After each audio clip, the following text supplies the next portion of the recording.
She hadn't stood on her own 2 feet in 20 years. 41 specialists across 3 continents had examined her, billed her, and walked away with nothing but excuses. Then a delivery driver, a man in a wrinkled uniform carrying a clipboard, glanced at her for 3 seconds and said something that shattered her entire medical history. That moment cost him everything, and it nearly destroyed them both. If you've ever been told your pain isn't real, that your suffering is all in your head, stay with me. Hit that like button, drop your city in the comments, and let's see how far this story travels. The alarm went off at 4:47 in the morning, 13 minutes before it was supposed to. Nathan Mercer lay still for a moment, staring at the water stain on the ceiling of his apartment, a brown, spreading shape that vaguely resembled the state of Ohio. He'd meant to call the building super about it for 6 months. He hadn't. Some things just became part of the landscape after a while. You stopped seeing them. He reached over and silenced the phone before it could wake Lily. Getting out of bed took longer than it used to. Not because of any physical ailment, he was 32, not 60, but because his body had developed a kind of morning resistance, a cellular reluctance to begin another day. He sat on the edge of the mattress in the dark and rubbed his face with both hands, pressing the heels of his palms against his eyes until he saw shapes. "Get up," he told himself. "She needs breakfast." That was usually enough. The apartment was small, 800 square feet on the 4th floor of a building in Eastwick, a neighborhood that real estate listings described as up and coming, and residents described using less optimistic language. The kitchen was separated from the living room by a counter with a cracked tile that Nathan had repaired 3 times with epoxy and 3 times watched crack again. He'd stopped repairing it. Some battles weren't worth fighting. He put the coffee on and stood at the kitchen window while it brewed, looking out at the street below. A delivery truck rumbled past, the same route, the same hour, the same driver Nathan had been watching for 2 years without ever learning his name. The man always wore headphones. He always double-parked. He never seemed to hurry, even when the job clearly required hurrying. Nathan had thought, more than once, that the man looked peaceful. He poured himself a cup of coffee, black, no sugar, a habit that had outlasted almost everything else from his previous life, and started making Lily's lunch. Peanut butter and strawberry jam, crust removed, cut diagonally. Not because she'd asked for the crust removed. She hadn't, not recently. But she had asked when she was 4, and Nathan had been cutting the crust off ever since, operating on the assumption that some preferences deserved to be honored even after the child forgot she'd expressed them. He was aware this might be a form of sentimentality. He was aware he had several forms of sentimentality and that they weren't always healthy. He did it anyway. Lily appeared in the kitchen doorway at 6:15, her dark hair crushed flat on one side from sleeping, wearing the oversized t-shirt she'd claimed from Nathan's drawer 3 weeks ago and apparently intended to keep permanently. She was 7 years old and already had opinions about everything: breakfast, cloud formations, the correct way to fold napkins, whether orange was an acceptable color for anything. "You made coffee," she said, eyeing his mug with mild suspicion, as though caffeine were a moral failing. "I do that every morning. It smells weird. That's what coffee smells like." "I know what coffee smells like." She climbed onto the bar stool at the counter and reached for the glass of orange juice he'd already poured. "I'm just saying it smells weird today." Nathan looked at his mug. "It's the same coffee." "People change," Lily said, and drank her juice with the gravity of someone delivering a philosophical verdict. This was what mornings were now. Small negotiations, small absurdities, small moments that were almost enough. He dropped her at school at 7:40. Eleanor Rice Elementary, a 3-story brick building with a mural on the south wall that the 3rd graders had painted last spring. Lily's contribution was a purple elephant in the upper left corner. She had painted it with great seriousness and refused to explain why it was purple. "Have a good day," Nathan said at the curb. "You too." She hesitated, backpack half on, 1 foot on the sidewalk. Then she turned back. "Dad?" "Yeah? Are you okay?" It was the kind of question that could break you if you let it, coming from a 7-year-old with her mother's brown eyes and her mother's habit of asking the thing other people were too polite to ask. "I'm good, Bug. Go learn something." She studied him for a second, really studied him, the way she sometimes did, with that unsettling specificity. And then she was gone, running toward the entrance where her friend Priya was waiting with a hand already raised. Nathan sat in the truck for a moment after she disappeared inside. Then he drove to work. Mercer worked for Consolidated Logistics Solutions, which was a very grand name for a company that delivered commercial equipment to office buildings, medical facilities, and the occasional warehouse that smelled of motor oil and something chemical he preferred not to identify. He drove a white panel van with the company logo on the side, a stylized arrow that was meant to suggest speed and efficiency, but actually looked, to Nathan's eye, like a slightly confused bird. He had been driving this van for 14 months. Before that, he had tried 3 other jobs in 2 years. A medical supply rep, too close to what he used to be, a high school biology teacher, he'd been good at it but the paperwork had nearly killed him, and 6 weeks at a call center that he didn't like to discuss. The delivery job had turned out to suit him in ways he hadn't expected. It required his body, but not his mind. He could drive for hours in a kind of suspended state, watching traffic, navigating the city's grid, listening to podcasts about history and astronomy and the occasional true crime series he listened to guiltily as though the interest itself were suspect. The work had a physical rhythm that asked nothing of him emotionally. You picked things up, you drove, you set them down, you got a signature. Nobody needed him to care. Nobody looked at him with that particular expression, the one that medical colleagues used to wear, the one that said, "We know what you lost and we're sorry, and please stop reminding us it could happen to any of us." He'd needed to get away from that expression.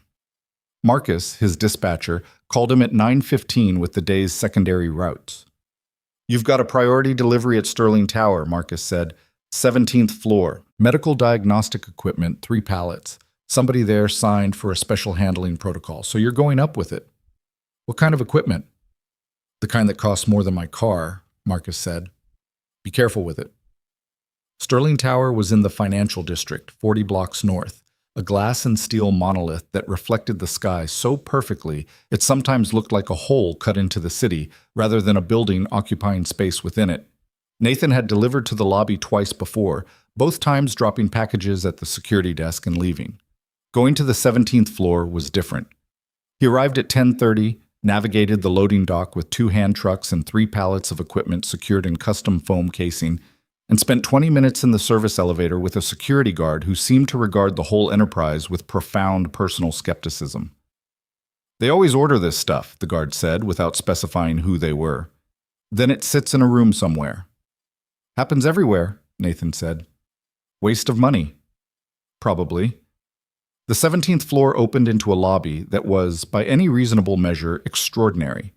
Pale marble floors, a wall of windows overlooking the city, arrangements of orchids in black stone vessels, lighting that managed to be both bright and somehow soft, as though the architects had figured out how to make illumination polite. The kind of space that said, without saying anything, that the people who worked here operated on a different set of rules than most. A woman in a gray blazer met them at the elevator. Her name tag read Caroline, executive assistant, and she had the particular energy of someone who had perfected the art of being organized while internally managing approximately 17 emergencies. "The equipment goes to Conference Suite C," she said, already moving. "Through those doors, left corridor, 3rd door on the right. I'll need signatures on everything." They followed her down the left corridor, past offices with glass walls and people in them who looked purposeful and expensive. Nathan maneuvered the first-hand truck carefully, watching the corners, making note of a threshold he'd need to watch on the way back. And then, through a set of open double doors into what appeared to be a large meeting room, he saw her. Victoria Sterling was sitting at the head of a long conference table. She was on a call, earpiece in, tablet in front of her, one hand moving through the air to punctuate a point she was making in a voice that was measured and precise. The wheelchair she occupied was sleek and clearly custom, matte black frame, some kind of carbon fiber construction that suggested it had been engineered rather than simply manufactured. She wore a charcoal blazer, her dark hair pulled back, her posture in the chair so deliberately upright that it communicated authority even from 30 feet away. She was, Nathan noted abstractly, somewhere in his vicinity of years, early 30s. Maybe right at 30. He wasn't supposed to be thinking about that. He had equipment to deliver. He guided the hand truck to the corner of the room where Caroline was indicating, set the first pallet down, went back for the second. The call at the head of the table continued, something about projected returns, a quarterly review, a name he didn't recognize being mentioned with some tension. He worked quietly, methodically, the way he always worked. He was coming back through the doors with the third pallet when it happened. He couldn't have explained what made him look. Some peripheral motion, some quality of light. Victoria Sterling had ended her call and was reaching for a water glass on the table, a perfectly ordinary gesture, arm extended, hand moving toward the glass. Nathan stopped. Not dramatically. He didn't drop anything. He didn't make a sound. He just stopped and looked, and in the span of approximately 3 seconds, something happened in his brain that he hadn't experienced in over 3 years. A pattern recognition. A clinical observation firing from a part of his mind that he had, with considerable effort, tried to bury under 14 months of cargo manifests and traffic routes. He watched the way her arm moved, the specific angle of her shoulder, the slight asymmetry in how she stabilized herself against the armrest, left side more than right, compensating for something, a trained response rather than a natural one. The position of her feet on the footrest, not resting, not relaxed, but held, deliberately held. And something else. Something about her neck. The particular way she carried tension there, a bracing quality that wasn't pain management. It was protective, guarding against movement rather than managing it. He had seen this before. Not exactly this, but something related to this in a different context, a different room, a different decade of his life. A pattern that his former self would have recognized immediately, would have leaned forward to examine, would have asked careful questions about. His former self, who was not supposed to exist anymore. He looked away, finished positioning the third pallet, went to find Caroline for the signatures. He was almost at the door when Victoria Sterling said, to no one in particular, "You stopped." He turned around. She was looking at him directly, not with irritation, not with the mild condescension that sometimes came from people in buildings like this when they noticed the delivery worker. She was looking at him with something more like curiosity, alert curiosity. "Ma'am," he said, "you came through those doors, you stopped, you looked at me, and then you moved on." A pause. People don't usually look, not like that. He didn't know what to say to that, so he said the first true thing that came to mind. "I'm sorry. I didn't mean to stare." "You weren't staring." She tilted her head slightly. "You were examining." The word sat between them. Nathan was aware that he was holding a clipboard, that he had a second stop in 45 minutes, that the correct thing to do was apologize again, professionally, and leave. "It's nothing," he said. "You looked at my arm." He said nothing. "And my neck." She wasn't accusing him. She wasn't defensive. She was just precise, matter of fact, the way very intelligent people sometimes are about things that would unnerve other people to acknowledge. "I'm curious what you saw." "Ms. Sterling, I've had 41 doctors." She said it simply, without drama. 41. Neurologists, orthopedic specialists, a rehabilitation physician who flew in from Zurich and charged me approximately the GDP of a small nation. None of them looked at me the way you just did. A pause. "So I'll ask you again. What did you see?" Nathan held the clipboard against his chest. He looked at the floor for a moment, the marble, the faint reflection of the windows in it, and then looked back up at her. "I could be completely wrong," he said. "I'm aware of that. And I'm a delivery driver. I don't have any standing to—" "I'm not asking about your standing," Victoria said. "I'm asking what you saw." 3 seconds, maybe 4, where the room was entirely quiet. "The way you reach," Nathan said carefully. "The shoulder. There's a compensatory pattern there. You've been guarding that joint for a long time, but not because of structural damage. The angle's wrong for structural damage. It's—" He paused, choosing words with the caution of a man disarming something. "It's protective in a different way, like muscle memory that learned the wrong lesson." He watched her face. Something moved across it. Not surprise exactly. Something more complicated. "And your neck," he continued, even though everything in him was saying, "Stop, you don't do this anymore." The bracing there. It's not pain management. You're not bracing against discomfort. You're bracing against— He stopped again. Against what? Her voice was very quiet. Against the possibility of movement, he said, like part of you learned, a long time ago, that moving was dangerous. Silence. Victoria Sterling was looking at him with an expression he couldn't fully read. Something had changed in her eyes. Not moisture, not emotion in any performative sense. More like recognition. The way someone looks when they hear a piece of music they once knew and had forgotten. I've been in this chair, she said slowly, since I was 10 years old. I know, Nathan said. I mean, I don't know your history, but that's, he exhaled. That's my guess. That this started when you were young. No doctor has ever said anything like this to me. I'm not a doctor. You were. She said it without any particular emphasis, as if she'd already done her research or as if she simply knew. At some point, you were. He didn't confirm it. He didn't deny it either. He just stood there with his clipboard in his company uniform with the slightly confused bird logo on the breast pocket and felt the strange vertigo of a door opening that he had personally nailed shut 3 years ago. I have another stop, he said finally. Victoria Sterling nodded slowly. Of course. He turned toward the door. Mr. She paused. I don't know your name. Mercer, he said, without turning back. Nathan Mercer. He heard her repeat it once, quietly, to herself. He walked out of the conference room, down the left corridor, past the orchids and the polite lighting, and into the elevator.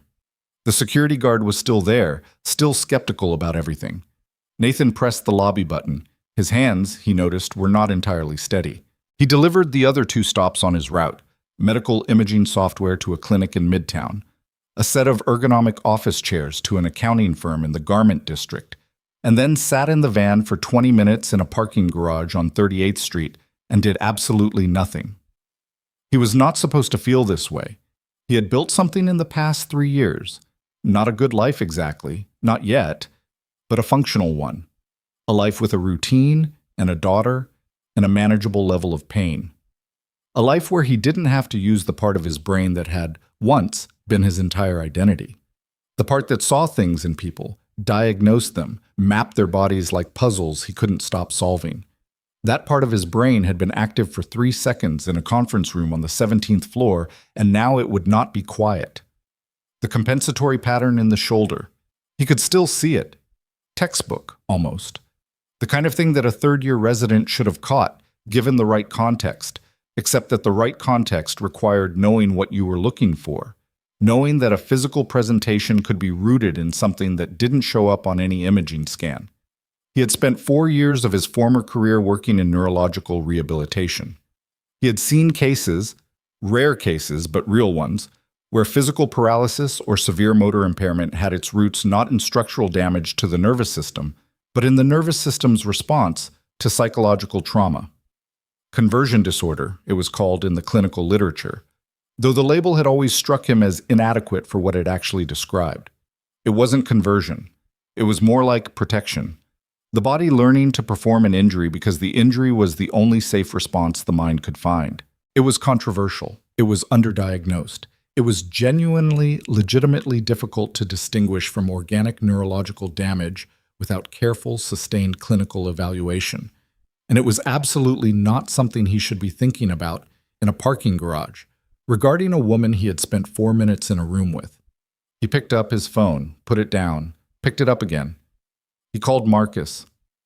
Hey, I'm going to be a few minutes late signing out tonight. How many minutes? Marcus asked, with the tone of someone who had learned not to ask why. Not many. He drove back to the garage, completed the end-of-day check-in, signed off on his manifest, and drove to Eleanor Rice Elementary. Lily was waiting on the front steps with her backpack between her knees and a piece of paper in her hand, a drawing he could see from 30 feet away. She held it up when she spotted the truck. I made you something, she said when he got out. He took the paper. It was a drawing of 2 figures, one tall, one small, standing next to what was clearly a truck rendered in crayon with the confident anatomical incorrectness of a 7-year-old artist. The tall figure had a large head and very small hands. The small figure had very large hands and a small head. Is that us? He asked. Obviously, she pointed. That's you. Your hands are too small because I ran out of room. And yours are? Mine are big because I'm going to do big things, she said, and picked up her backpack with the tone of someone who has settled the matter. They walked to the truck together. Dad, she said, climbing into the passenger seat. Did something happen today? He glanced at her. Why? You have that face. What face? The one where you're thinking about something and pretending you're not thinking about anything? Nathan started the truck. I met someone interesting today. Interesting how? He pulled out of the school parking lot and thought about how to answer. She's been in a wheelchair her whole life, he said finally, and nobody's figured out why.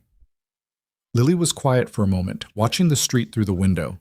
Then she said with the directness that was both her gift and her occasional weapon, But you figured it out. I might have an idea, Nathan said carefully, but it's not my place. Why not? Because I'm a delivery driver, Lily, not a doctor. She considered this. You were a doctor. I'm not anymore. But you still know things. He didn't answer. The radio played something low and country that he didn't recognize. A woman's voice, something about driving away from something you should have stayed for. If you knew something that could help someone, Lily said, and you didn't say it, that would be kind of mean. It's more complicated than that. How? Because being right isn't enough, Nathan said. You have to be right in the right way, and I don't have the standing to... He caught himself using the same word he'd used earlier. I don't have the right to just tell someone something like that. She's probably seen every specialist. She probably knows more about her condition than I could tell her in a conversation. But the doctors didn't figure it out, Lily said, with the inexorable logic of someone whose worldview had not yet been complicated by liability and professional boundaries. Did they? He didn't answer. When they got home, he made spaghetti with jar sauce. His culinary range had narrowed considerably in the last 3 years, and Lily had been very patient about it, and they ate at the kitchen table with the cracked tile and talked about her day. She had learned about the water cycle, which she found satisfying because it was a story with a clear narrative and a good ending. The water went up and the water came down, and then it went up again and nothing was ever wasted. After he put her to bed, he sat at the kitchen table with a glass of water and his phone. He did not search Victoria Sterling's name. He picked up his phone and put it down 4 times. On the 5th time, he typed it in. The results were immediate and considerable. Victoria Sterling, 30, CEO of Sterling Capital Group. Forbes profile, 3 years old. A photograph.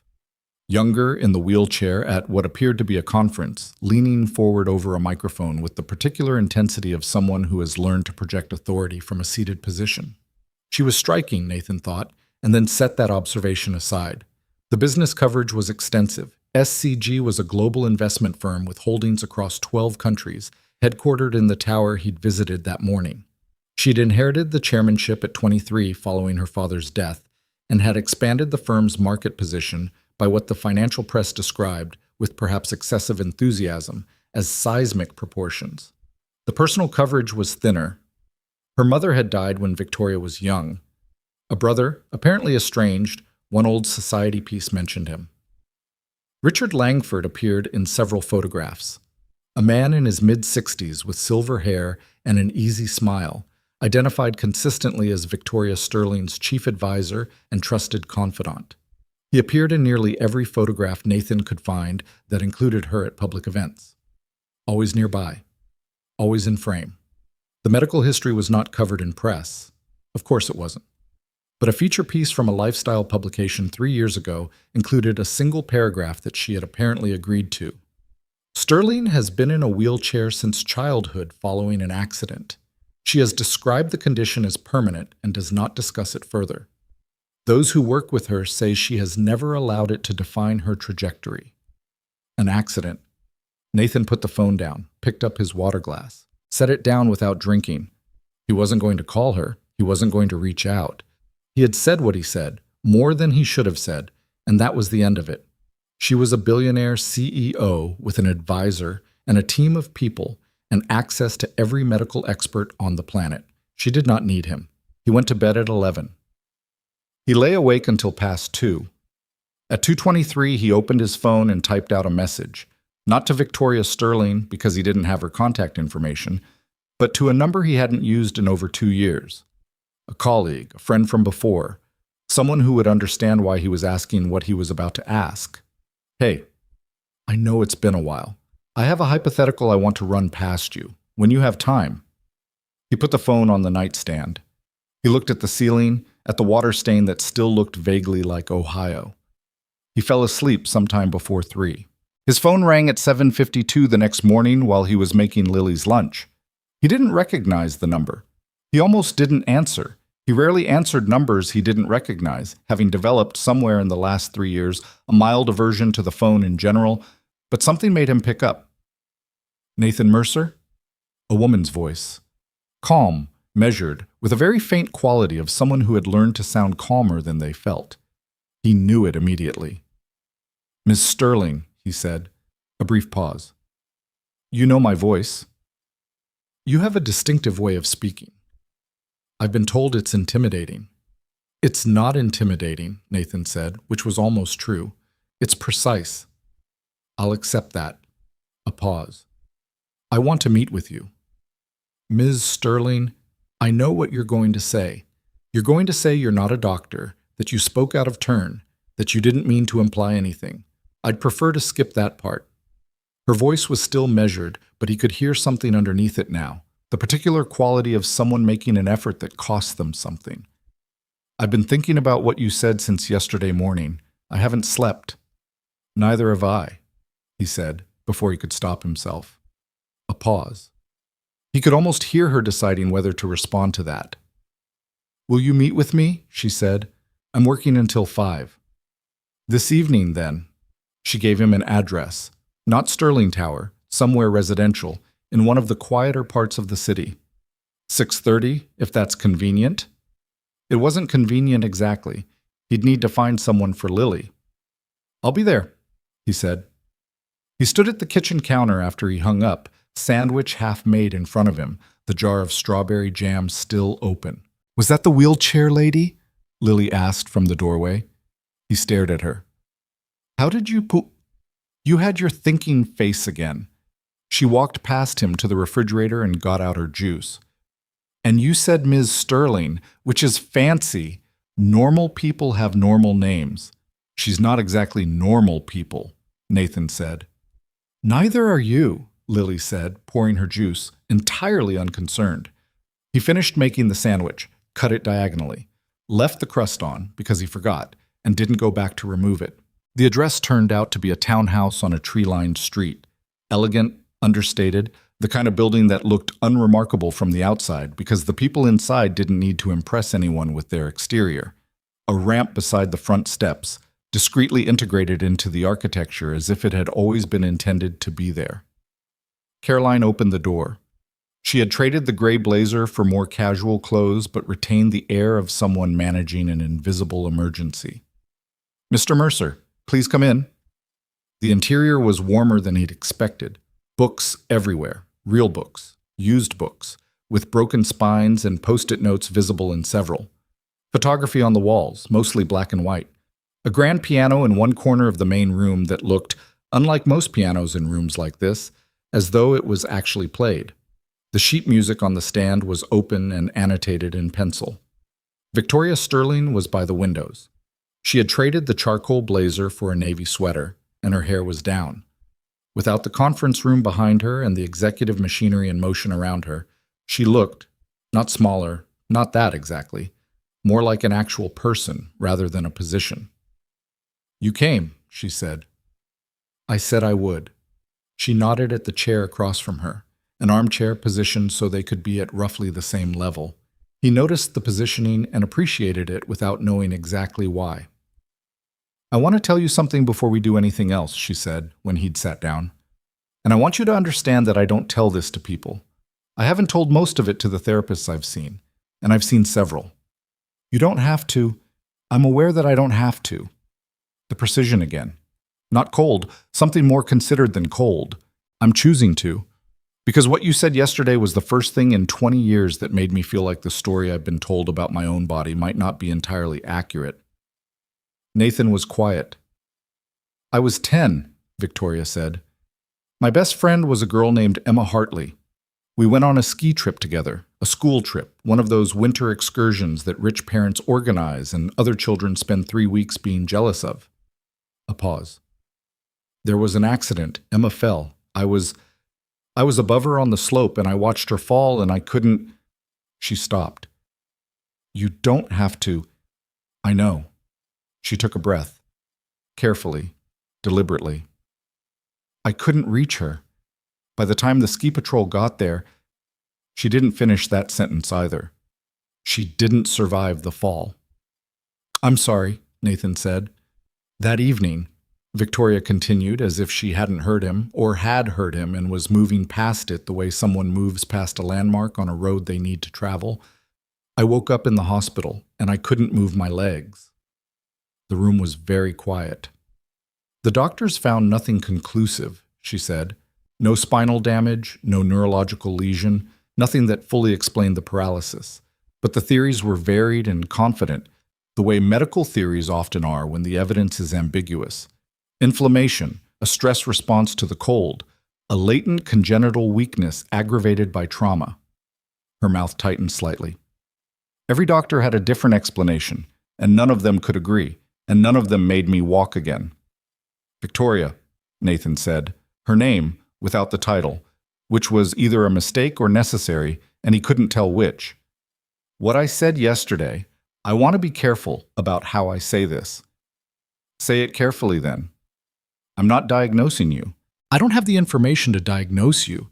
I haven't examined you. I don't have your medical history. Nathan, his name in her mouth.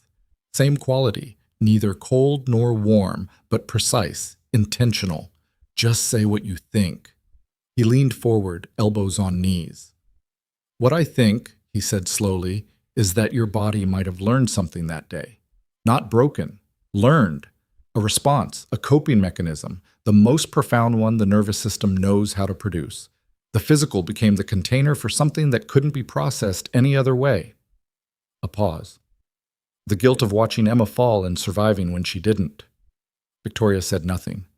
Her hands, resting on the armrests of the wheelchair, were completely still. I've seen it before, Nathan said. Not often, not commonly, but in clinical literature and case studies, in one patient I treated myself.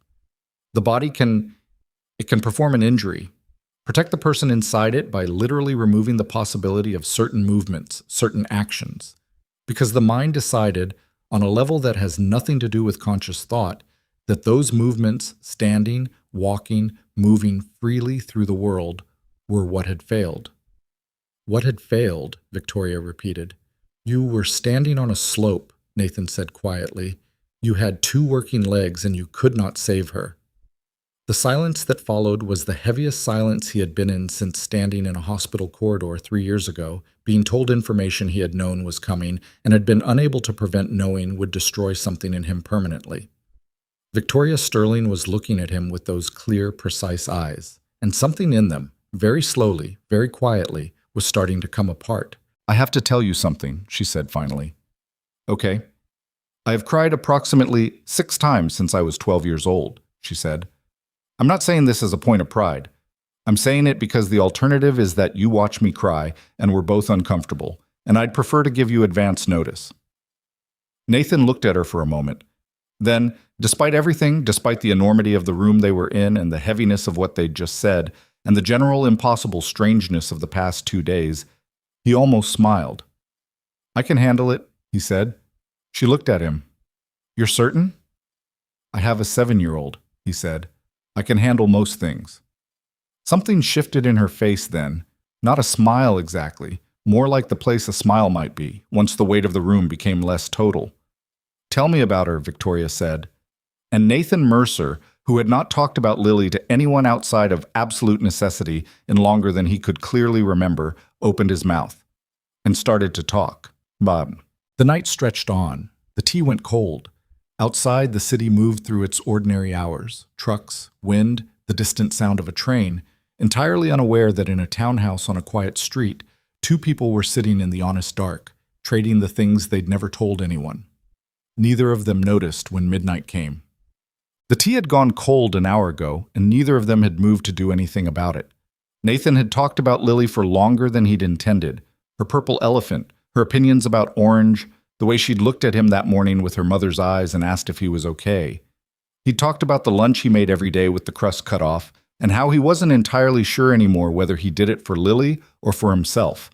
He talked about the school mural and Priya and the oversized t-shirt that had migrated from his drawer to Lily's permanent wardrobe.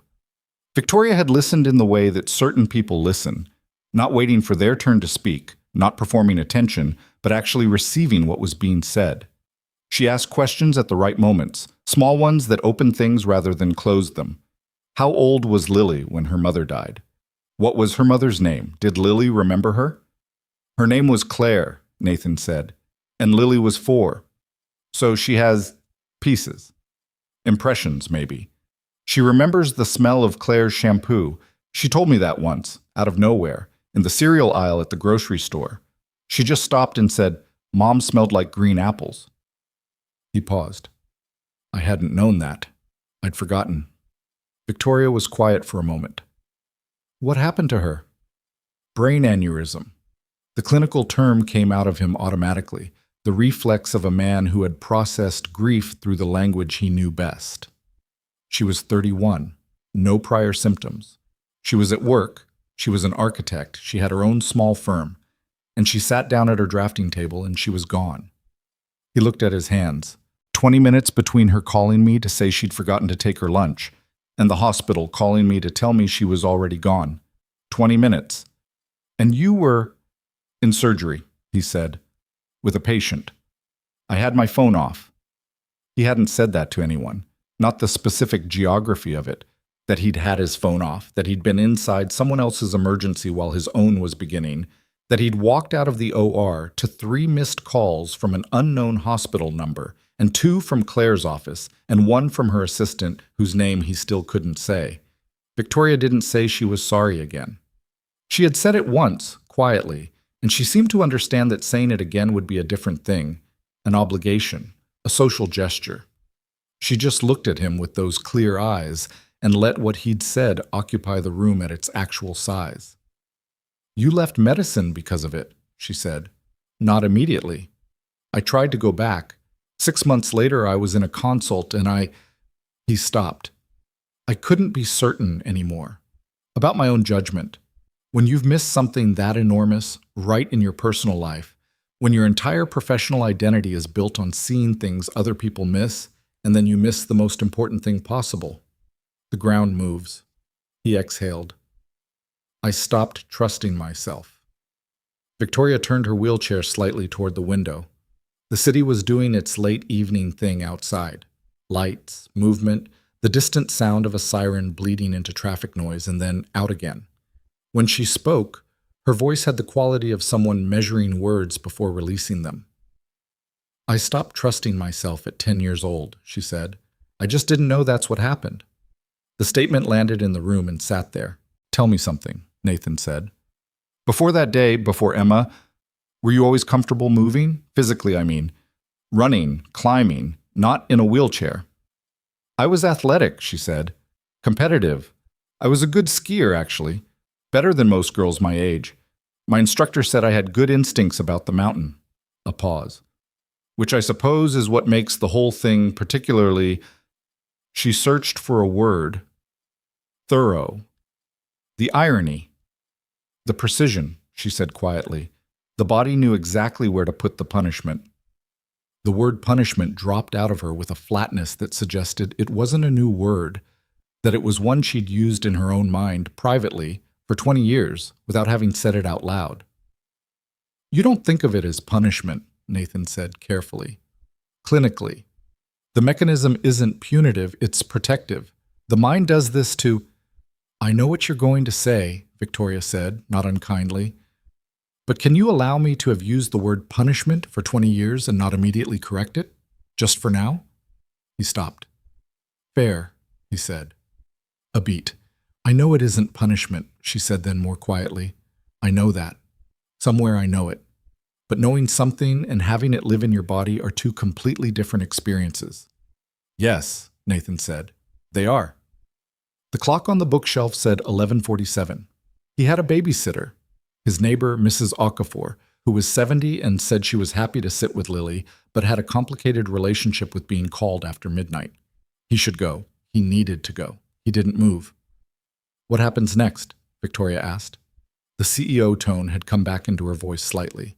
Not cold, but organized, forward-facing. If this theory is correct, what does the actual process look like? "It's not a process I can run," Nathan said. "I want to be very clear about that. What I can tell you is what I know from the literature and from one clinical experience.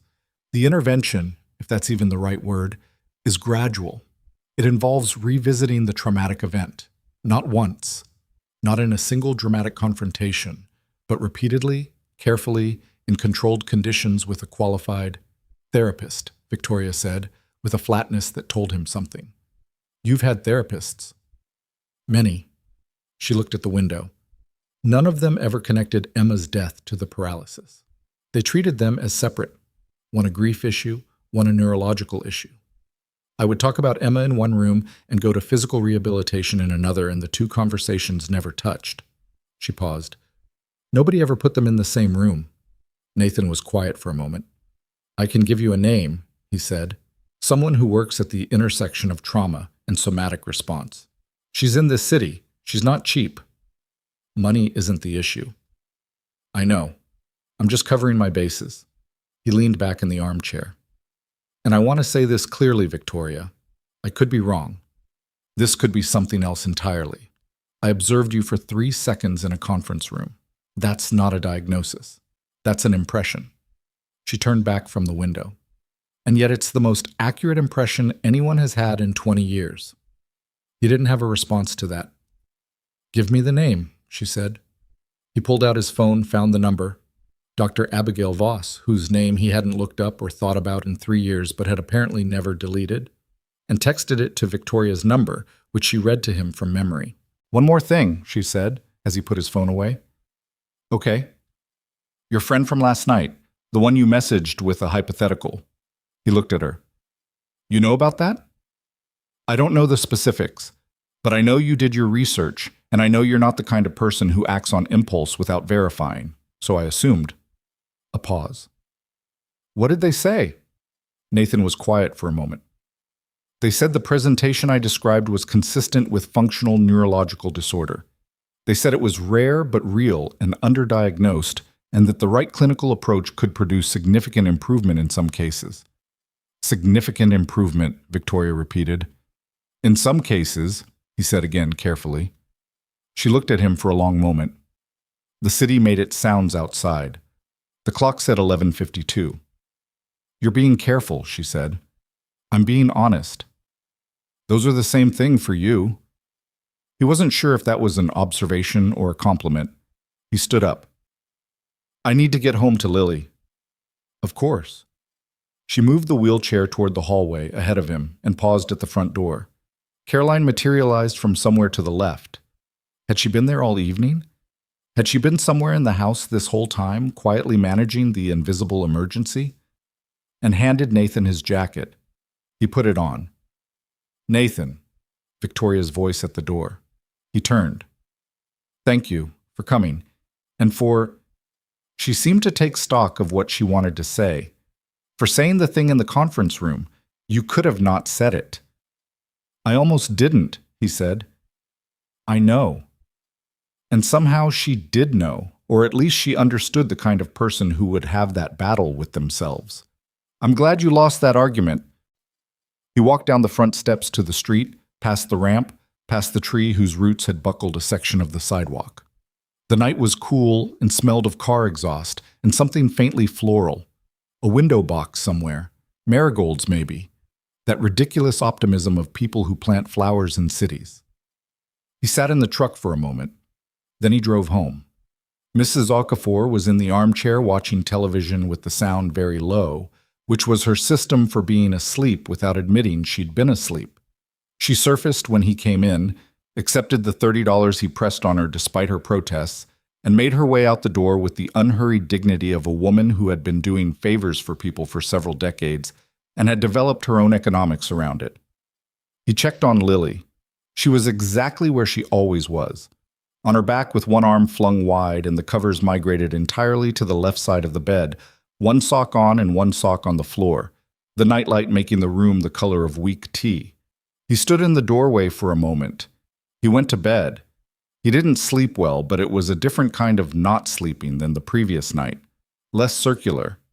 Less like being trapped in a room where all the doors opened back into the same room. More like standing at the edge of something, not sure yet if it was a cliff or a slope. 3 days passed before he heard from Victoria again. In those 3 days, he made 41 deliveries, ate breakfast with Lily every morning, listened to a podcast about the construction of the Brooklyn Bridge, replaced the wiper blades on the van, had a conversation with Marcus about route optimization that he didn't care about and pretended to, and called his former colleague Daniel twice. Daniel was a neurologist at Hargrove Medical, one of the city's better teaching hospitals. They had trained together, had been friends in the way that people in high-pressure shared circumstances become friends, forged by exhaustion and gallows humor and the specific intimacy of people who have watched difficult things together. The friendship had survived Nathan leaving medicine, more or less, though it had attenuated in the way that friendships do when the shared context disappears and you're left having to be friends on purpose. On the first call, Daniel said he'd looked more into the hypothetical and that his initial read held. Functional neurological disorder was the clinical framing. It had its own diagnostic criteria now, its own treatment protocols, its own body of literature that had grown considerably in the past decade. It used to be called conversion disorder, Daniel said. Before that, it was called hysteria, which tells you how the field treated it. We've gotten better. Better at identifying it, better at not dismissing it. How much better? Measurably. A lot of the new work uses neuroimaging. You can actually see the difference between FND and malingering or structural damage, at least in controlled studies. A pause. Why? This isn't actually a hypothetical, is it? It is, Nathan said. Nathan, it is. Daniel was quiet for a moment. Okay. Have your hypothetical patient contact me if your hypothetical person needs a second opinion on initial evaluation. On the second call, Daniel asked how Nathan was doing. Not medically, just doing. I'm okay, Nathan said. You said that like someone who is not entirely okay. I'm more okay than I was. That's something. A pause. You should come back, not immediately, but at some point. You're too good at this to be, I'm fine, Daniel. You're a delivery driver, Nathan. People need things delivered. Daniel made a sound that was neither agreement nor disagreement, and they talked for another 10 minutes about nothing in particular, and then hung up. The call had left Nathan unsettled in a way he didn't examine too closely. Victoria's message came on the fourth morning at 6:58 while he was making coffee. I spoke with Dr. Voss yesterday. She agreed to take my case. I wanted you to know. I also wanted to ask, would you be willing to consult informally?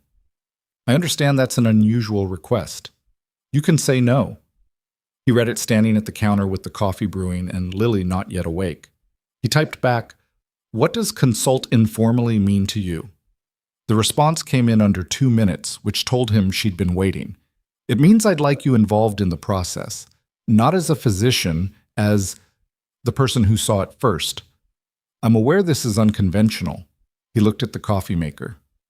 The water was finishing its cycle through the grounds, the last few drops landing with that particular sound. I have a job, he typed, and a daughter. I'm not asking you to give either up. A pause, then a second message. I had tea while we talked, Nathan. I hadn't had tea with anyone in 11 years. He wasn't sure why that particular detail was the thing that settled it for him. But it was. Okay, he typed, informally. The arrangement they worked out was, by any objective measure, strange. He came to the townhouse on Tuesday and Thursday evenings, after his shift, after Lily was at Mrs. Okafor's, or occasionally, increasingly, at Victoria's, because that had happened gradually and without any explicit negotiation. It had begun one Thursday when his babysitting arrangement fell through and he'd arrived at Victoria's door with Lily in tow, apologizing. And Victoria had looked at Lily with an expression Nathan had never seen on her face before. Something open, unguarded, genuinely surprised, and said, "Please come in." And Lily had walked into the townhouse and immediately located the piano. "Can I play it?" Lily asked, already at the bench. "Do you know how?" Victoria said. "No," Lily said, and sat down and played a scale that was almost entirely wrong, with great confidence. After that, Lily came on Thursdays. She would play the piano badly for 20 minutes, then do her homework at the coffee table in the main room, and occasionally wander into whatever conversation Nathan and Victoria were having and contribute something that was either completely irrelevant or, with unnerving frequency, exactly on point. The sessions with Dr. Voss ran parallel. Victoria saw Abigail Voss twice a week in an office on the east side of the city, and what happened in those sessions was Victoria's, and Nathan had no direct access to it, which was correct and appropriate. But she would sometimes, on Tuesday evenings, talk around the edges of what they'd discussed. Not the content, the feeling, the territory. "She keeps coming back to the moment on the slope," Victoria said, on the third Tuesday. They were in the main room, tea properly warm this time. Before Emma fell, "She wants to know what I was doing, what I was thinking." "What were you?" Victoria looked at the middle distance. "I was watching Emma. She was ahead of me on the slope. She was faster. She always pushed too fast. Emma was the kind of person who found the limit of a thing and then pushed past it on principle." A small pause, something shifting in her expression. "And I thought, for just a second, I thought, she's going to fall. And then she did." "And you've spent 20 years thinking that moment meant something," Nathan said. Victoria looked at him. "Didn't it? Thinking someone is going to fall isn't the same as causing them to fall." "I know that," she said, with the particular sharpness of knowing something in your head that you didn't know anywhere else. "But the 10-year-old version of you decided it did." She said it flatly. She decided that thinking it made it real, that seeing it coming and not screaming, not stopping, not somehow intervening from 40 feet away, made her responsible. Nathan didn't say anything. Victoria turned her wheelchair toward the window again. He had noticed this pattern, the turning toward the window when things became most difficult, as if the city outside provided a form of ballast. Dr. Voss says the paralysis may have been the 10-year-old's answer to the question of what should happen to someone who lets her best friend die. The room held the weight of that. "She didn't let her die," Nathan said, quietly, without emphasis. A statement rather than an argument. "I know," Victoria said, equally quietly. "I know." Then after a beat, "I'm beginning to know it somewhere other than my head. That's the difference, I think. That's what these last 3 weeks have been doing." Nathan looked at her. She was at the window, the city light on the side of her face, and something in her posture, some quality in the way she held herself in the chair, was different from the first night. Marginally, not dramatically. But he'd been watching, because watching was what he did, and the difference was real. "Has Voss started any somatic work?" he asked. "This week? Yes, very preliminary." A pause. "She asked me to try something, just to consciously attempt to move my feet, while focusing on Emma, while saying out loud that I wasn't responsible." She turned back from the window. It felt, she searched for a word, absurd, like a performance. I kept feeling like I was pretending to do something, not actually doing it. "That's normal," Nathan said. "The disconnect between intention and movement is part of the presentation. The neural pathways exist, that's the crucial thing. There's no structural damage blocking the signal. It's more like a road that's been closed so long that nobody remembers it's a road. And you're saying the road can be reopened. I'm saying it has been opened, in documented cases, not always, not quickly, not without..." He stopped. He was going to say without significant pain, which was true, but not quite right, not quite the shape of what he meant. Not without revisiting the things that closed it. Victoria was quiet for a moment. Then she said, "Tell me about your patient, the one you treated, the case you mentioned at the beginning." He hadn't expected that. He looked down at his tea. "That's not really..." "I know it's not required," Victoria said. "I'm asking." He thought about whether to answer. He thought about the patient. A 26-year-old woman named Rosa, who had come to him after 3 years of misdiagnosis, who had lost function in her right arm following a car accident that had killed her younger sister, who had sat in his office and said, with exhausted patience, "I know it's not in my arm. I know it's somewhere else. Nobody will tell me where." He had been the one to tell her where. He had worked with her for 8 months, in conjunction with a psychologist and a physical therapist. He had watched her arm begin to move, fitfully, imperfectly, with tremendous emotional cost, and seen the particular terror and relief of someone whose body was doing something they'd stopped believing it could do. Rosa had recovered substantial function. Not complete. Substantial. She had sent him a photograph 6 months after their work together ended, her right hand holding a pen, writing her sister's name. It was the most carefully written thing he'd ever seen someone write. The P of the name was unsteady. The rest of the letters were fine. He kept the photograph in his sock drawer. He didn't think about it often. He thought about it now. Her name was Rosa, he said. She was 26. She'd lost function in her right arm after her sister died in an accident she'd been present for. He spoke carefully, omitting identifying details out of a professional habit that had outlasted the profession. She was one of the most determined people I've ever met, and the most terrified.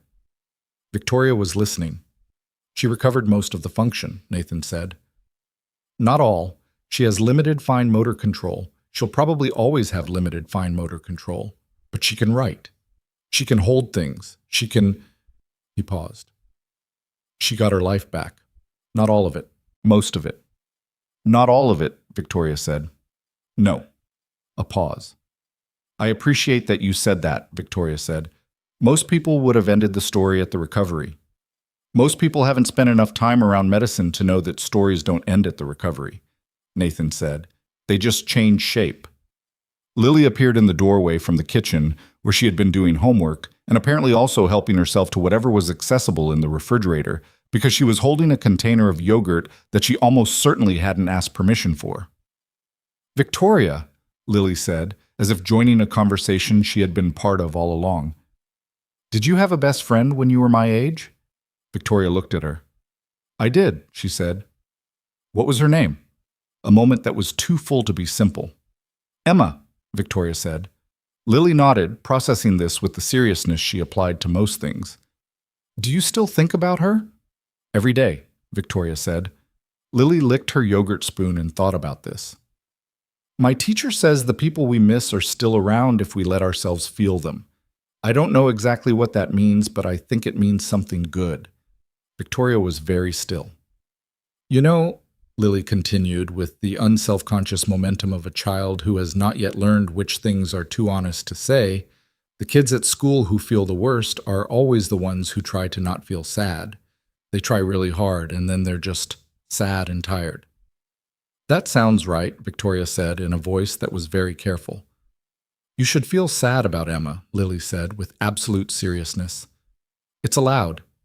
She was your friend. Then she wandered back toward the kitchen, yogurt in hand, leaving the room slightly rearranged. Nathan looked at Victoria. Victoria was looking at the door Lily had gone through, and something on her face was doing the thing Nathan had noticed once before. Not tears exactly, but the territory where tears live. I'm sorry, he said. She does that. She just says the thing. Don't apologize, Victoria said. Her voice was composed, but it cost something. Someone should have said it to me 20 years ago. They didn't talk for a few minutes after that. The apartment had a particular quality in that silence. Not uncomfortable, but weighted, the way a room feels after something true has been said out loud, and the air is still adjusting to it. After a while, Nathan said, How's the work going, outside of the sessions? Victoria shifted.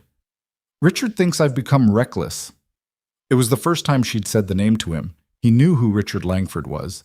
He'd seen the photos, read the description. Longtime advisor, trusted confidant, always in frame. Reckless how? I pushed back on a corporate decision this week that Richard has been managing, changed the direction of an acquisition he'd been steering for 6 months. She turned her chair slightly. He's not pleased. Is it your call to make? It's my company, she said simply. It was always my call. He's just accustomed to being consulted first. How long has he been advising you? Since I was 12, Victoria said. He was my father's advisor first. When my father died, he stayed. He was the one constant thing. A pause. He always said the right things. Took care of everything I couldn't take care of from the chair. Travel, logistics, certain decisions that were physically complicated. She paused. I didn't notice for a long time how large the category of things Richard managed had become. Nathan was quiet, listening. He came to the townhouse last week, Victoria continued. He said he was concerned that I seemed different, distracted. She looked at Nathan. He asked if I'd started seeing someone new, a therapist, he meant. Or he implied he meant. What did you say? I said I was exploring some options. How did he react? She considered this. He smiled. She said it in the tone of someone describing a red flag they hadn't quite been able to see straight on. He was very gracious about it. He said he was glad I was taking care of myself. He recommended two names, two therapists, both of whom, when I looked them up, had very limited experience with my specific presentation. Nathan thought about that. The specific architecture of it, the gracious smile, the names that looked like help and weren't. Has he ever been involved in your medical decisions before? He asked. He introduced me to my last three specialists, Victoria said. There was a silence that had a different quality than the earlier ones. Not the silence of grief or honesty or two people finding their way towards something, a sharper silence. Nathan, Victoria said. Yeah. Is it possible to give someone the wrong doctors on purpose? He looked at her. I'm asking theoretically, she said, in a tone that made clear she wasn't. He thought about the past 3 weeks. He thought about 20 years of wrong diagnoses and confident theories and no structural damage and no answers. He thought about the photograph in his sock drawer, Rosa's unsteady pee, and all the work it had taken to get there. And he thought about what it would mean if someone had been steering all that time very carefully toward the wrong rooms. Yes, he said. It would be possible. Victoria turned to the window. The city outside was doing what it always did. Indifferent, continuous, lighting up in 1,000 windows. 1,000,000 ordinary evenings running simultaneously in every direction. I need to look at some documents, she said quietly. Records from the past 20 years.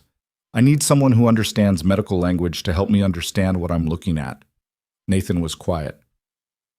I know what I'm asking, Victoria said. I know this goes beyond informal consultation. I know you know, he said. Outside, a siren started somewhere distant and moved through the city and faded. Lily's yogurt, Nathan said finally. Was that from your refrigerator? Victoria almost smiled. There's more if she wants it. She definitely wants it. He stood up. I'll look at the documents. Victoria turned back from the window and looked at him. Something in her expression was different than it had been that first evening. Not the open, careful thing of someone trying to say a truth they'd been holding for 20 years. Something more set, more decided. The way a person looks when they've stopped asking whether they deserve something and started asking how to get it. Thank you, she said. You keep thanking me, Nathan said. You keep doing things that deserve it. He put his jacket on, gathered Lily, who had finished the yogurt and was playing the piano again, badly, with great feeling, and got to the door. See you Tuesday, Lily said to Victoria, without looking up from the keyboard. Victoria looked at her for a moment. Tuesday, she said. Nathan walked out into the night, and the cool air, and the city going about its enormous, indifferent life, and somewhere in the distance his phone buzzed. Marcus, with Tomorrow's Early Roots. And Lily was talking about something, a song she wanted to learn.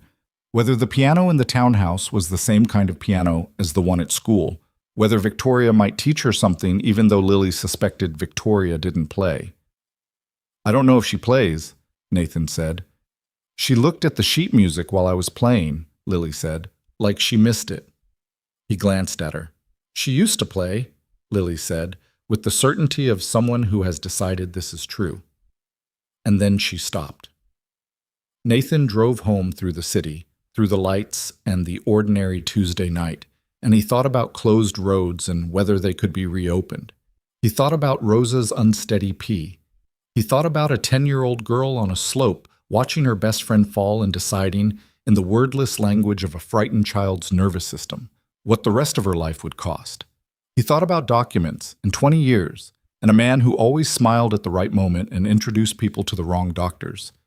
He thought about what it means to miss something and whether it is ever too late to find it again. He parked in front of his building, walked upstairs with Lily half asleep on his shoulder, her shoes already off, dangling from one hand. Put her to bed, put her shoes by the door, sat at the kitchen table with a glass of water. He didn't sleep for a long time, but it wasn't the bad kind of awake anymore. It was the kind that comes when you've started moving towards something and your body knows it, and it doesn't want to stop even when the night says it's time. The documents arrived on a Friday afternoon. 3 banker's boxes delivered to Nathan's apartment by a courier who required 2 forms of ID and a signature on 4 separate pages. Victoria had said she would send them. He hadn't expected her to send quite this many. He stacked them in the corner of his living room and looked at them for a long time before opening the first one. Lily was at school. He had taken a personal day, the first one he'd taken in 14 months, which Marcus had seemed genuinely startled by, and he had 6 hours before he needed to pick her up. He made coffee. He put on the kind of music that played low and didn't demand anything. He opened the first box. The records went back 20 years. Medical summaries, specialist reports, rehabilitation assessments, pharmaceutical records, consultation notes from institutions in 6 countries. Someone, Caroline he assumed, working from Victoria's instructions, had organized them chronologically and flagged certain documents with small yellow tabs. Nathan wasn't sure if the flagging was Victoria's instinct or Caroline's organizational reflex, but either way it helped. He started at the beginning. The first document was a hospital admission record from 20 years ago. The night after Emma's accident, the night Victoria had woken up unable to move her legs. He read it with the careful attention of someone who has learned that what a document doesn't say is often more important than what it does. The admitting physician's notes were thorough for the time. Physical examination, neurological assessment, initial imaging, no spinal cord compression, no evidence of acute injury. A notation: patient reports no sensation below mid-thigh bilaterally, inconsistent with imaging findings. Then a second notation, 3 lines down. Psychological evaluation recommended, pending parental consent. Then nothing. No follow-up psychological evaluation. The next document was a specialist consultation 6 weeks later. A neurologist named Dr. Frank Morrow, who had determined, based on additional imaging and a battery of motor tests, that Victoria presented with a complex neurological condition of uncertain etiology and recommended ongoing monitoring and adaptive support. The language was confident and said almost nothing. Nathan wrote Morrow's name on a legal pad. He worked through the morning. He made notes. He cross-referenced dates and names and the specific language each specialist used, learning, as he went, the particular grammar of 2 decades of misdirection. Not all of it was deliberate. Medicine genuinely didn't have good tools for this presentation in the early years. FND was underdiagnosed across the field, not just in Victoria's case. But there were moments, specific moments, where the trail veered that felt less like ignorance and more like navigation. The first was at month 14, when a rehabilitation specialist named Dr. Sandra Osei had submitted a report that differed markedly from the others. Osei had noted something that none of the preceding specialists had noted. Psychological trauma appears to be an unaddressed factor in this presentation. Recommend intensive trauma-focused evaluation before concluding that current functional limitations are permanent. The report was dated 18 months after the accident. Victoria would have been 11. There was no follow-up documentation from Osei.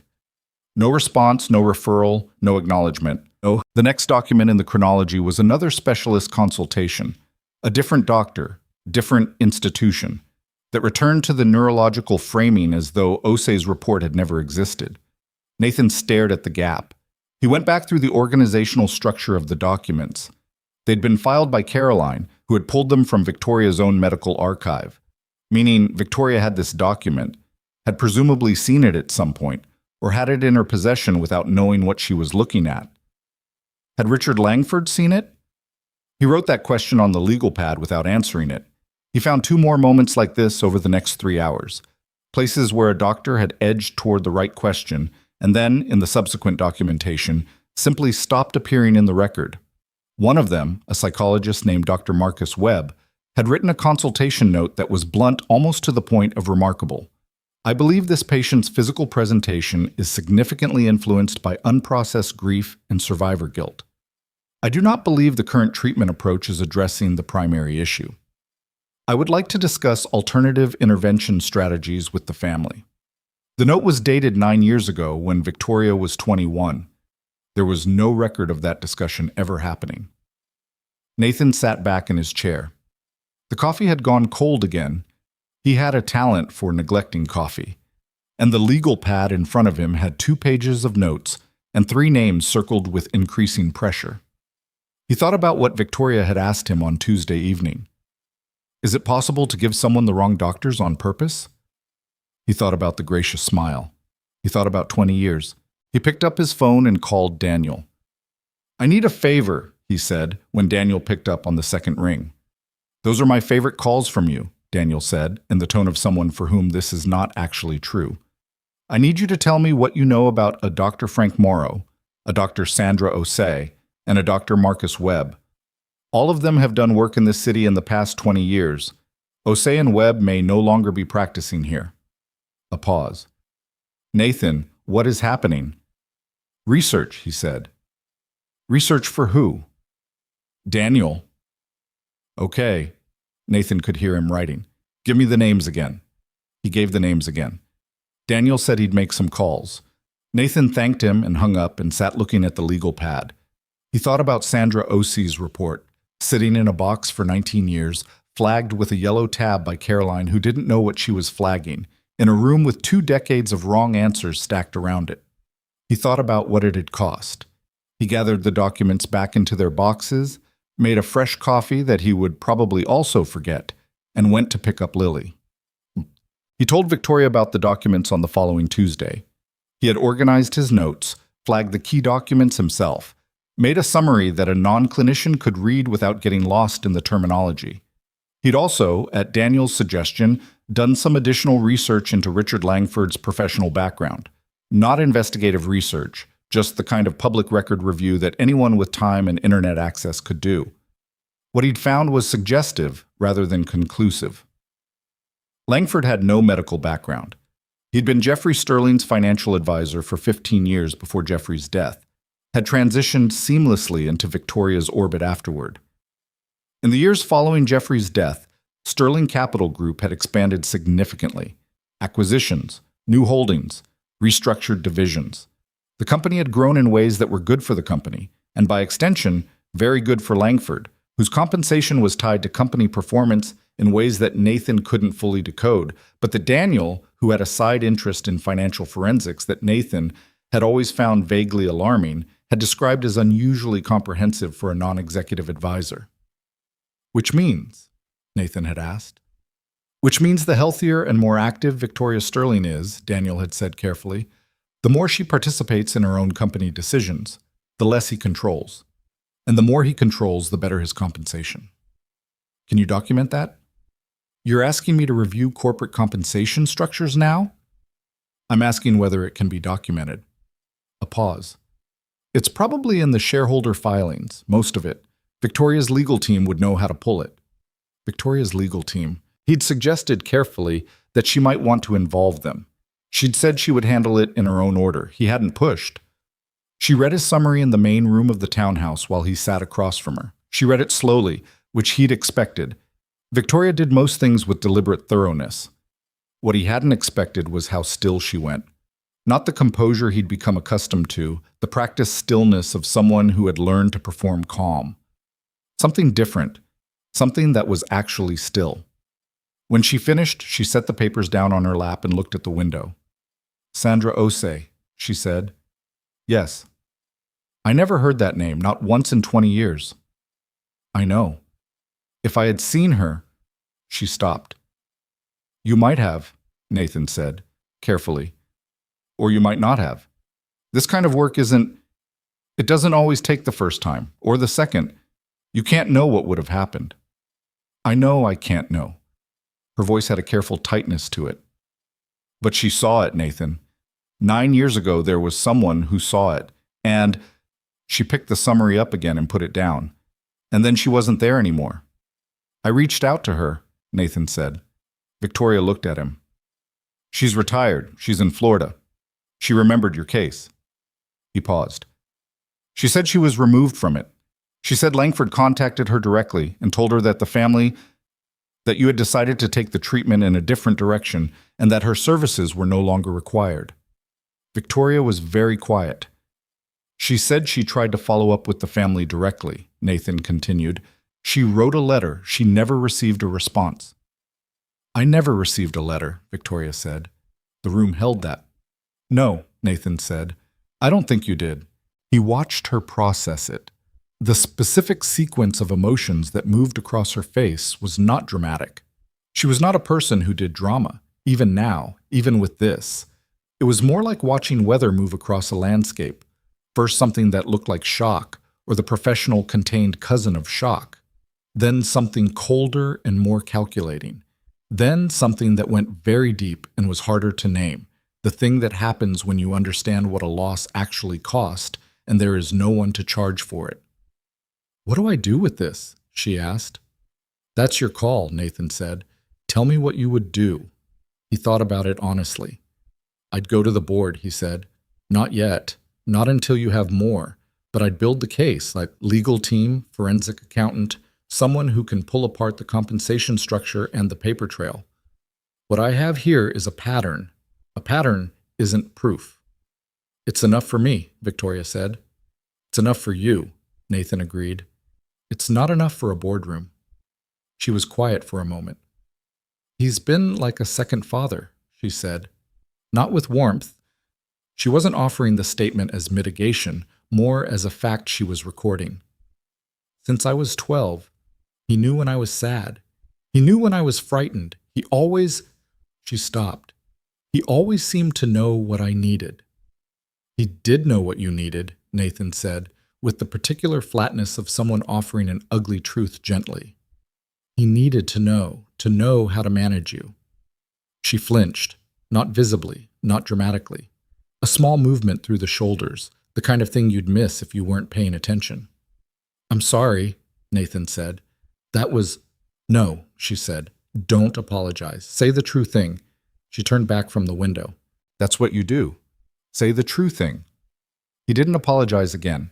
He handed her the second sheet of his notes, the one about the compensation structure, the outline Daniel had helped him construct. She read it. Her expression did not change. I'll call Eleanor Marsh tomorrow, she said. Eleanor Marsh was her general counsel. Nathan had learned this from one of the financial press profiles. She'll know how to proceed. A pause.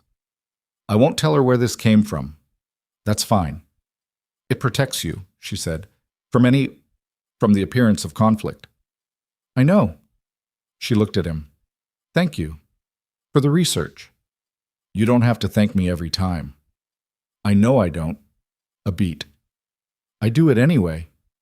From the kitchen, Lily's voice. Victoria, do you have any more of that yogurt? Second shelf, Victoria called back. A pause, and then the sound of the refrigerator opening. She knows my refrigerator now, Victoria said, with something that was as close to fond as she got. She knows everyone's refrigerator eventually, Nathan said. 3 weeks after that evening, things started to move, and not in the way Nathan had anticipated. The first thing that moved was Victoria. He arrived on a Tuesday to find her and Dr. Voss in the main room together, which was unusual. The sessions happened at Voss's office, not here.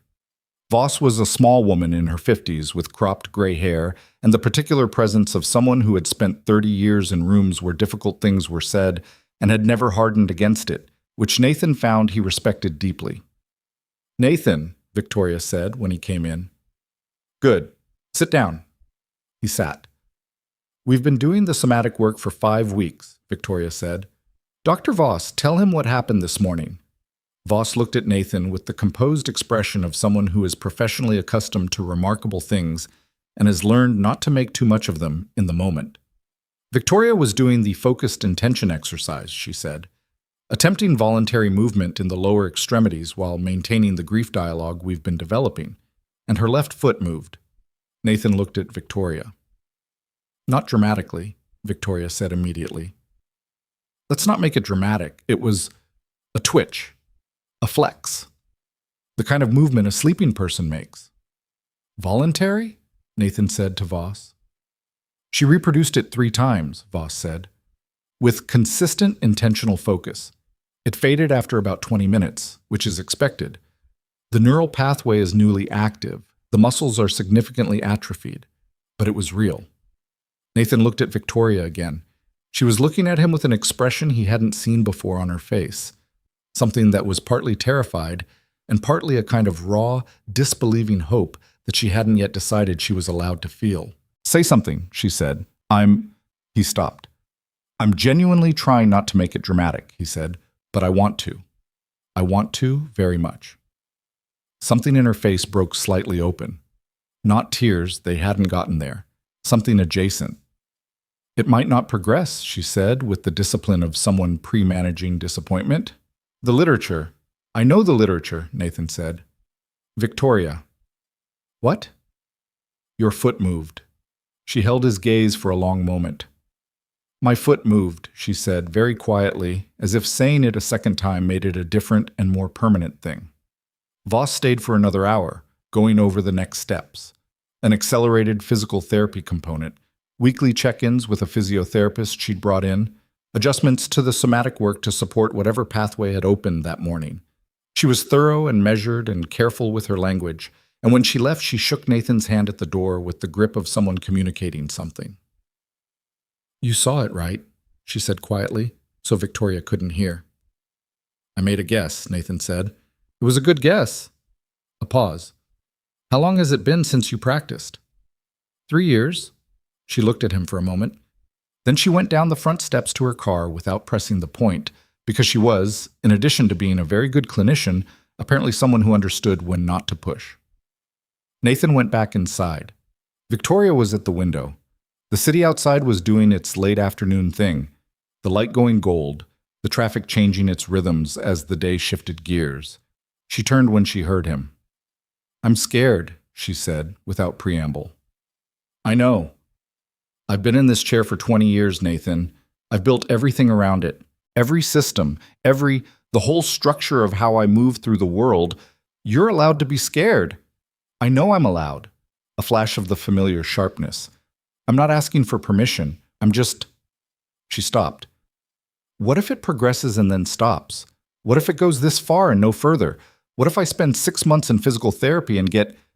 She gestured with one hand. A twitch. Then you'll have a twitch, Nathan said, and it'll be more than you had. She looked at him. That's a very unsentimental thing to say. You don't want sentiment. No, she admitted. I don't. A pause. I want it to work. I know. I want to stand up, she said, low, matter-of-fact, in the voice of someone making a confession they haven't made before. That's all. I want to stand up, in a room, by myself. I don't need to run. I don't need to ski. I just want to stand. Nathan was quiet for a moment. Then we work toward that, he said. She looked at him and then looked away, and outside the golden light was doing its brief evening thing before the dark came, and the city kept moving, enormous and indifferent and full of people working toward things, which was, when you thought about it, almost all people ever were. The suspension notice arrived on a Thursday morning, 3 weeks later. Nathan was on his route when his phone rang. A number he didn't recognize, which he almost didn't answer, and then did because he'd learned in the past several weeks not to ignore things he didn't recognize. Mr. Mercer, a woman's voice, administrative in tone. This is the HR department at Consolidated Logistics Solutions. I'm calling to inform you that effective today, your work authorization has been temporarily suspended pending review of a complaint filed against you. He pulled the van to the side of the road. What kind of complaint? He said. I'm not able to share the specifics at this stage. You'll receive a formal letter within 48 hours. In the meantime, your access badge has been deactivated and you're asked not to report to the depot. I've been driving for this company for 14 months, Nathan said. I don't have any... What is the nature of the complaint? I'm not authorized to discuss the specifics, she said again. I'm sorry, Mr. Mercer. She wasn't. It wasn't her fault. He sat on the side of the road for a while after the call ended. The van ticked around him in the way idling vans do, the city moving past his windows, and he thought about the timing. 3 weeks after Victoria's foot moved. 6 days after Eleanor Marsh had, according to Victoria, begun quietly pulling financial records from SCG's archive. 2 days after Richard Langford had called Victoria directly, she'd told Nathan about it on Tuesday, the call where Richard had said, with his warm and practiced concern, that he was worried about the people she was surrounding herself with, that she seemed to be spending time with someone outside the company's knowledge, someone whose background Richard had, and here the pause, the weight of the pause, looked into. Nathan had said, when she told him, "He's found out about me." Victoria had said, "Yes, he has." Neither of them had thought it would move this fast. He called Victoria. She picked up on the first ring. "I know," she said. "Caroline just told me. A complaint was filed with the logistics company this morning." "From?" "We're trying to determine that. It's likely anonymous or through an intermediary." Her voice had the quality of someone who is very angry and has decided not to be angry out loud because anger is inefficient. "Nathan, I'm sorry. It's not your fault. He's trying to remove you from the picture." "I know." Nathan was still sitting on the side of the road. A truck went past, same company logo as his own van, and the driver didn't glance at him. "What did Eleanor say?" "She's accelerating her timeline. What she's found so far is..." A pause. "It's significant. The compensation structure is one thing, but there are also records of communications between Richard and 3 of the specialists from your medical summary. 2 of them received consulting fees from one of Langford's private holding companies in the same years they were managing my care." The thing Nathan had suspected but hadn't wanted to fully articulate until there was proof sat in front of him now, larger and cleaner and uglier than the suspicion. "He paid them," Nathan said, "or he paid companies they worked for. It's structured carefully enough that Eleanor wants a forensic accountant, but yes." Her voice was very controlled. "He paid them to tell me what he wanted them to tell me."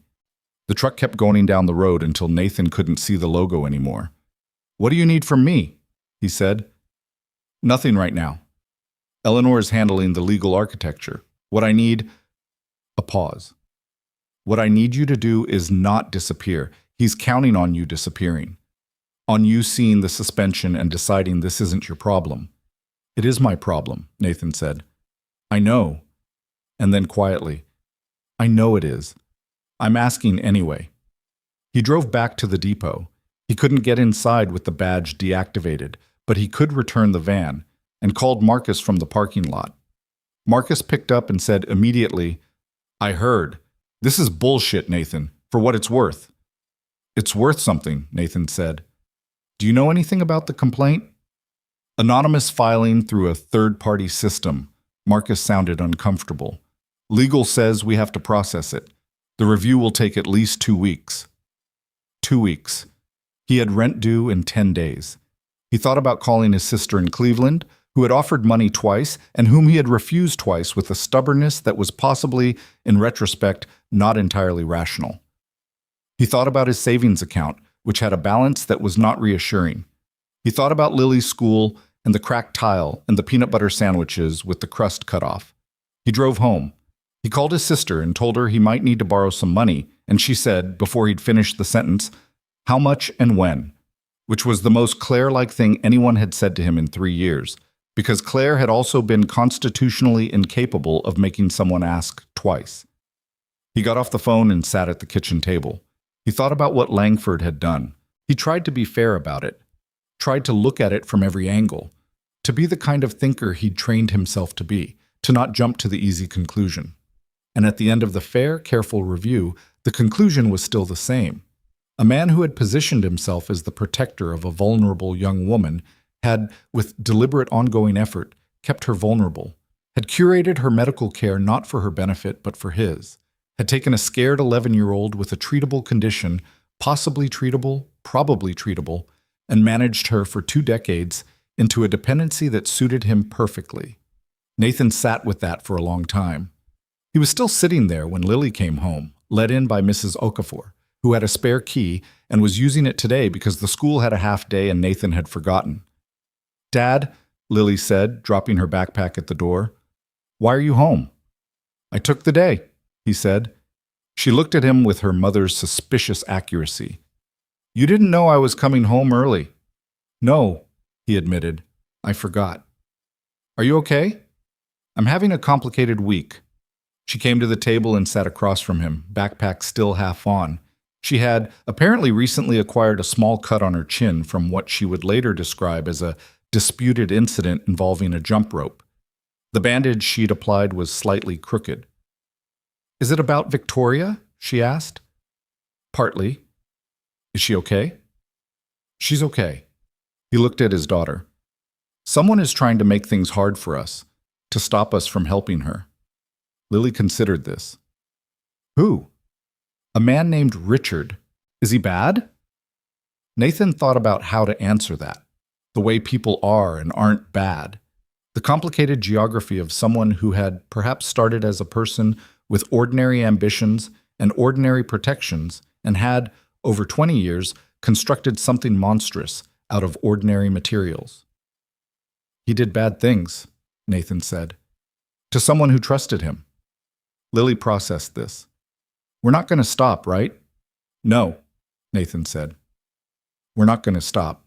She nodded, satisfied, as if this had been the only question that mattered. She took off her backpack and went to the kitchen and came back with 2 glasses of water, set one in front of him, and started doing her homework at the table across from him with the yogurt container from the fridge and the slightly crooked bandage and the absolute uncomplicated certainty that stopping was not an option.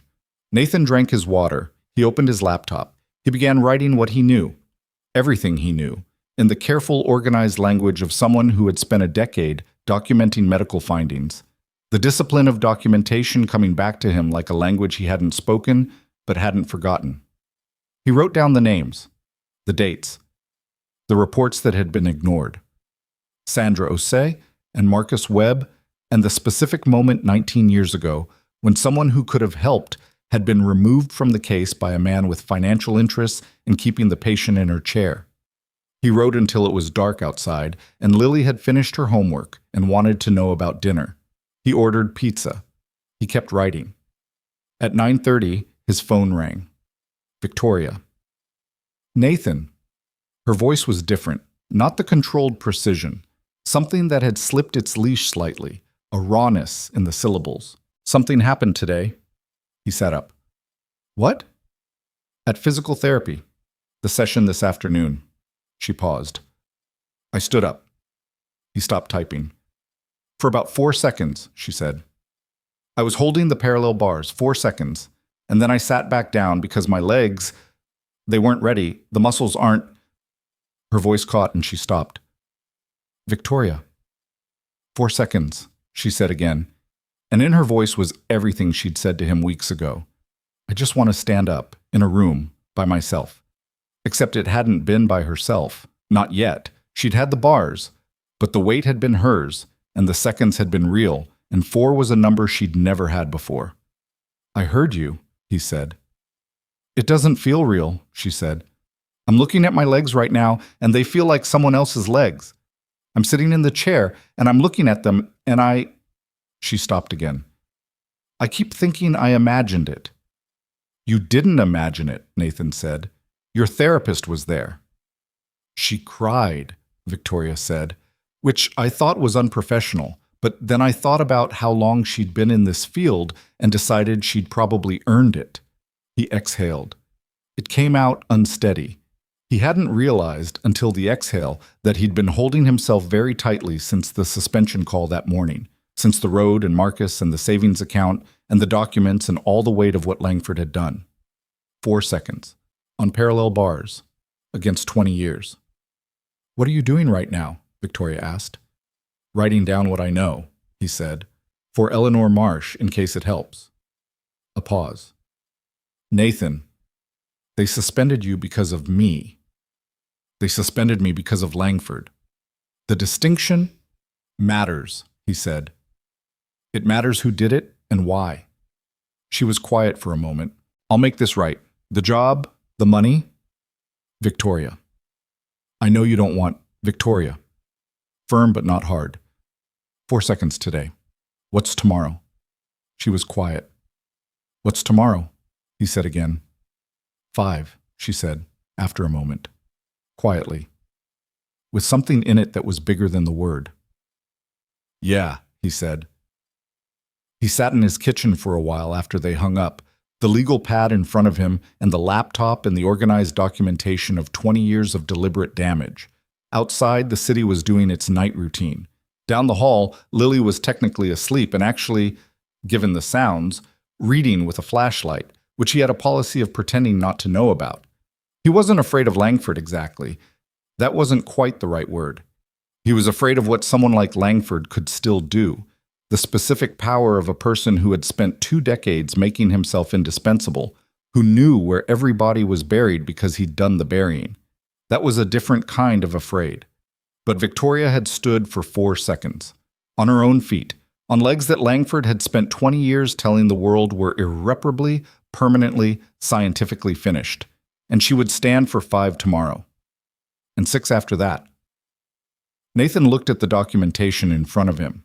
He thought about the board of directors, the emergency powers, the legal architecture Eleanor Marsh was building. He thought about how quickly power can collapse when the thing holding it up turns out to be a story that isn't true. He picked up his pen. He kept writing.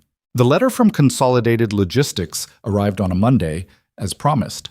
2 pages of careful corporate language that said, in essence, that the complaint against Nathan Mercer involved allegations of unprofessional conduct and unauthorized practice of medicine, and that the review process would require a minimum of 3 weeks before a determination could be made regarding his continued employment.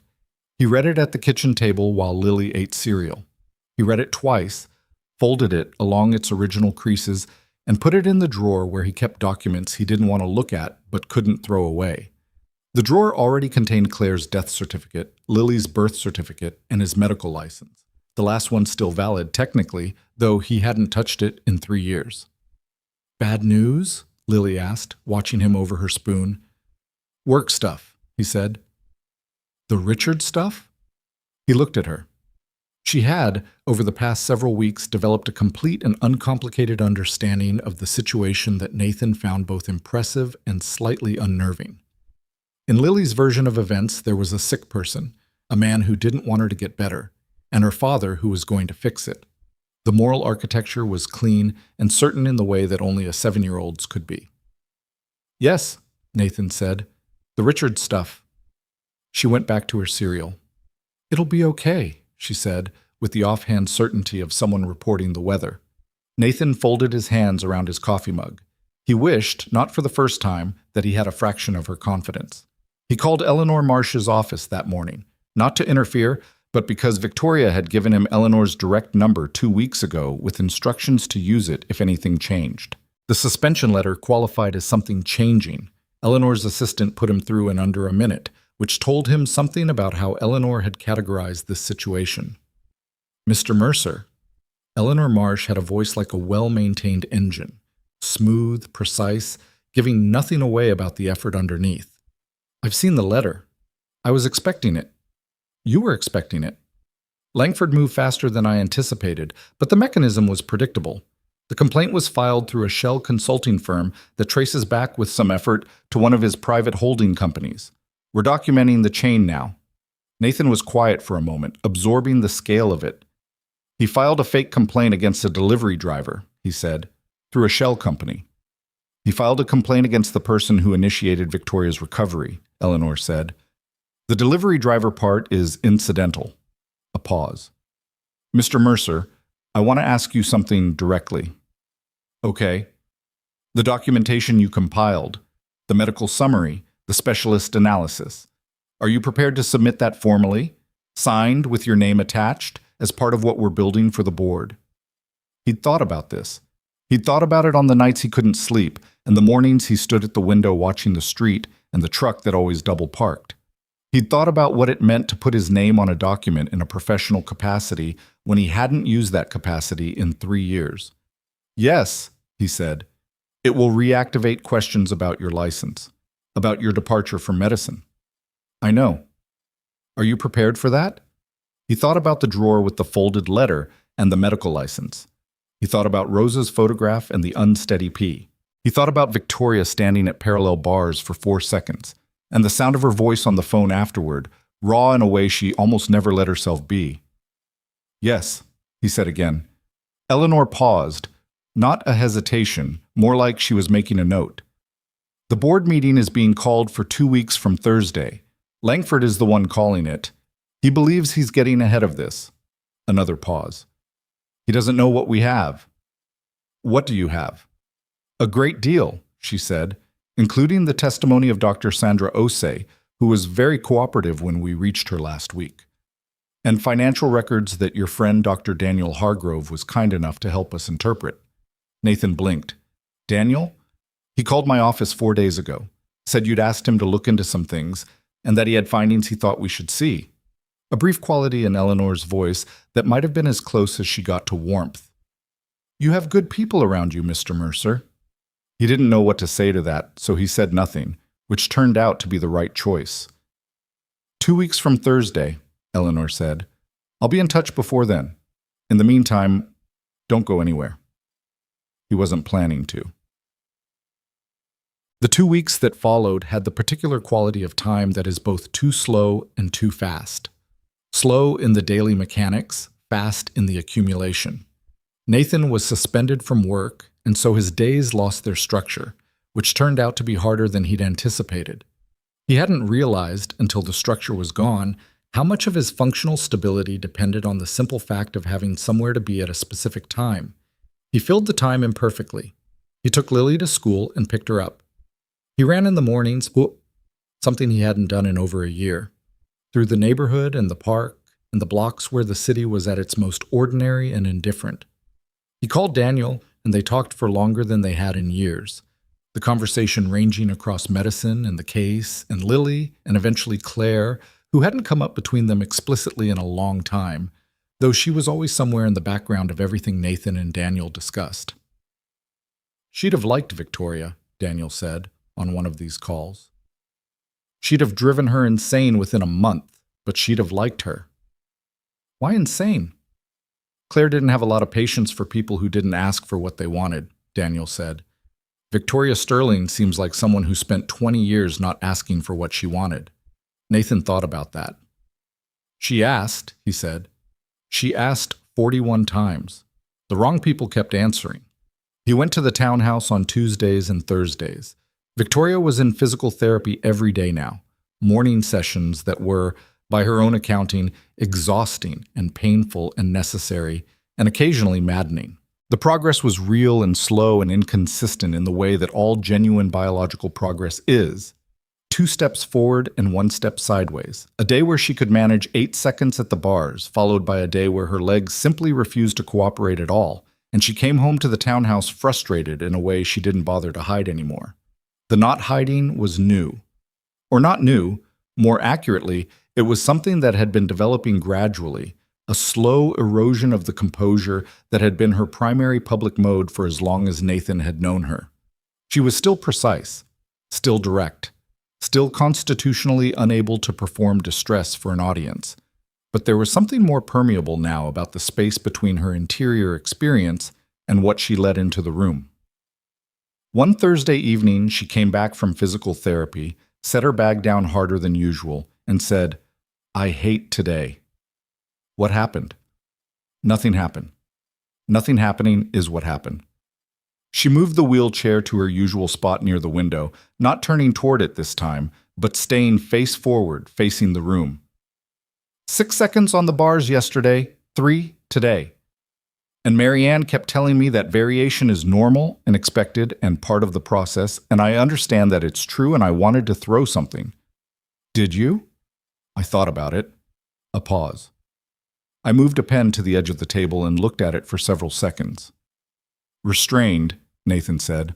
I thought so. A beat. Sit down. You look like you're waiting for a bus. He sat. What else? Richard called Victoria's cell this morning. She'd started doing this occasionally, referring to herself in the third person when discussing things Langford did, a slight dissociative distance that Nathan suspected was functional rather than affectation. He wanted to have lunch, to discuss the board meeting. What did you say? I said I was busy. She looked at her hands in her lap. He said, and I want to say this carefully, he said that he was concerned about the influence of new people in my life, that in his experience, when people were in, he used the phrase emotional crisis, they were susceptible to well-intentioned but ultimately harmful advice from people outside their established network. The careful language of someone very practiced at making concern sound like love. What did you say to that? Nathan asked. I said, thank you, Richard, and ended the call. She looked up. He's going to fight this, Nathan. He's going to fight this the way someone fights when they have nothing to lose, which is without rules and without restraint.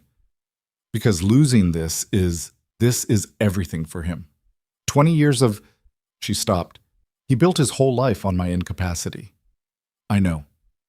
Eleanor says we have what we need, but knowing you have what you need and walking into a boardroom and dismantling someone who's been managing your company for 2 decades are different things. Yes, Nathan said. They are. She looked at him. Are you scared? Of the boardroom? I'm not going to the boardroom. I mean, in general, of all of this. A pause. You lost your job because of me. You're spending your evenings in my living room reviewing medical records instead of whatever else you'd be doing. You've put your name on documents that are going to reopen every question about why you left medicine. She held his gaze steadily. Are you scared? He thought about answering the easy way. He thought about the professional deflection, the this isn't about me, the various forms of redirection he'd gotten good at over the past 3 years. Yes, he said instead. She nodded, not with satisfaction, more like she appreciated the honesty. Of what specifically? She asked. Of being wrong, he said. Still, even after the foot, even after the bars, there's a part of me that is waiting for the thing that explains this differently, that proves I saw what I wanted to see instead of what was there. He looked at his hands. I stopped trusting my own judgment 3 years ago. Coming back to it is... He searched for the word. Terrifying, she said. I was going to say uncomfortable. You were going to understate it. He looked at her. She was right, and they both knew she was right, and the look they exchanged held all of that without requiring more words about it. The board meeting is in 11 days, she said, and I have physical therapy in the morning, and there are 16 files in the second banker's box that Eleanor wants your annotation on before Friday. A pause. So we should probably get to work. He pulled the files toward him. They worked until 10. 9 days before the board meeting, something happened at physical therapy that hadn't happened at physical therapy before. Nathan wasn't there. He was at a coffee shop 3 blocks from his apartment, using their Wi-Fi because his internet had been slow all week, annotating the last of Eleanor's files. His phone rang. The number was the townhouse, not Victoria's cell, the townhouse landline, which almost never called him. It was Caroline. Mr. Mercer? Her voice had a quality he hadn't heard in it before, a compression, like someone pressing down on something to keep it from expanding. Victoria is asking for you. She says it's not an emergency. She says to please not rush. She also... A brief pause. She said to tell you that you should probably come. He closed his laptop. He wasn't sure what he expected when he got there. Some version of the bad therapy days, the frustration and the pen moved to the edge of the table. What he found was Victoria in the main room, in her wheelchair, positioned in the center of the room, rather than her usual place near the window. Marianne, the physical therapist, was standing to her left, hands clasped in front of her, with the expression of someone witnessing something they needed a witness to. Close the door, Victoria said when Nathan came in. He closed the door. He looked at her. Something was different about her posture. Not the practiced uprightness, something more effortful, more present. What happened? He said. Stand there, she said, pointing to a spot about 8 feet in front of her. And don't, she stopped. Don't make noise. Whatever you see, just stand there. He stood there. Victoria placed both hands on the armrests of the wheelchair. He'd seen her do this before. The posture of preparation, the gathering. Her jaw was set and her eyes were focused on a middle distance that wasn't the floor and wasn't him, some internal point of concentration that he recognized from the way athletes looked before attempting something that was at the limit of their capacity. The room was very quiet. Then, slowly, not smoothly, not without difficulty, with the effortful trembling of muscles that had been dormant for 20 years and were being asked, against everything they'd learned, to work, Victoria Sterling pushed herself upright. She let go of the armrests. She stood. Not for 4 seconds, not for 6. She stood for what Nathan's awareness clocked at somewhere between 15 and 20 seconds. He lost count, which was unlike him, but he lost it. And in those seconds she was fully upright, her own weight on her own feet, swaying slightly because her balance hadn't caught up with her legs yet, but standing, unassisted, in the center of the room. Then her legs shook and Marianne moved and Victoria sat back into the chair, controlled, not a collapse, a choice to return. The room held the silence of something that had just shifted permanently. Victoria was looking at Nathan, breathing hard. Her hands were gripping the armrests and her knuckles were pale, and she was looking at him with the expression of someone who has been underwater for a very long time and has just broken the surface. He discovered that he had walked the 8 feet between them without noticing, and that he was crouching in front of the wheelchair, and that he had no idea what to say. "I told you not to make noise," she said. He hadn't made noise. He hadn't said anything. "You made a face," she said. "Sorry," he said. His voice came out rougher than he intended. She looked at him for a long moment. Her breathing was steadying. The color in her face was different than it usually was, high, flushed, the kind that comes from intense physical effort. "You were right," she said, quietly, matter of fact. "From the beginning, you were right." He couldn't speak for a second. "A delivery driver in a wrinkled uniform," she said, with something that was not quite a smile but was adjacent to one. 3 seconds. 6 seconds, Nathan said. "Don't let me understate it." She looked at him for a moment, and then she did something he'd seen only in fragments before. Not the managed emotion, not the thing controlled to remain appropriate to the room. She laughed, short, surprised, a sound that seemed to catch her off guard as much as anyone, and then she put her hand over her mouth, not to suppress the laugh, but because she didn't quite know what else to do with her face. He sat back on his heels. His own face was doing things he couldn't entirely manage. "Do it again," he said. She looked at him. "Tomorrow," he said, "or the day after. Not right now. Let the muscles rest." He was back in clinical mode, or something like it. Not cold, not professional in the old, distanced way, but using the part of his brain that knew things because it was useful to use it. "But do it again." "I will," she said. He stood up. "Does Eleanor know?" "I called her first." A pause. "Then I called you." He thought about the order of that. Eleanor first, him second, Caroline to the landline, and what it meant about how Victoria thought about categories, about what kinds of things required which kinds of people, and where he sat in that schema. "Okay," he said. "Good." "Sit down," she said. "Have tea. You look—" She examined his face. "You look like you need to sit down." He sat down. Marianne made tea in the kitchen. He heard her moving around, the kettle, the cabinets, and Victoria looked at her hands in her lap, and then out the window at the city, and then back at Nathan. "I thought about Emma today," she said. "When I stood up, I thought about her." He waited. "I thought—" She paused. "I thought she would have said something terrible and wonderful about this, something that made it funny and enormous at the same time. Emma did that.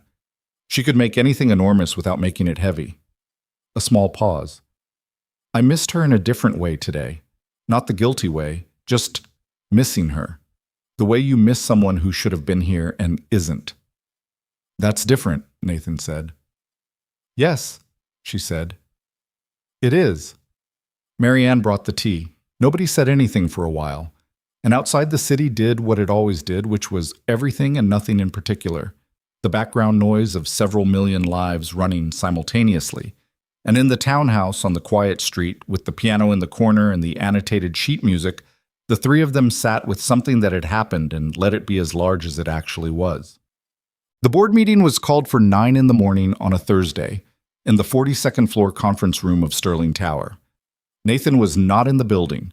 He was at the coffee shop 3 blocks from his apartment because that was where he was most days now, and because this was not his boardroom. He had done what he could do. He had put his name on documents and answered Eleanor's questions and told Daniel everything he knew and waited. He ordered coffee.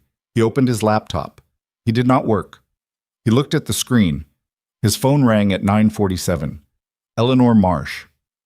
"It's done," she said before he could speak. He set down his coffee. "Tell me," he said.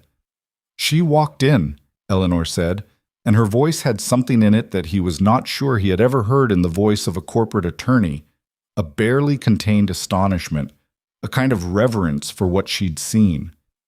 The directors were assembled. Langford was at the table, and Victoria came through the door. A pause. "She came through the door walking, Nathan. With a cane, she needed the cane, but walking, 14 steps from the door to the head of the table. I counted." He put his hand flat on the table in front of him. "Langford's face," Eleanor continued. "I've been doing this for 22 years. I've never seen anything like what happened to a person's face in that room." "What did she do?" "She presented everything. The documents, the compensation analysis, the medical records, Osei's testimony. She spoke for 40 minutes without notes." Another pause. "She named everything. Every doctor, every redirected referral, every fee paid to every specialist through every holding company.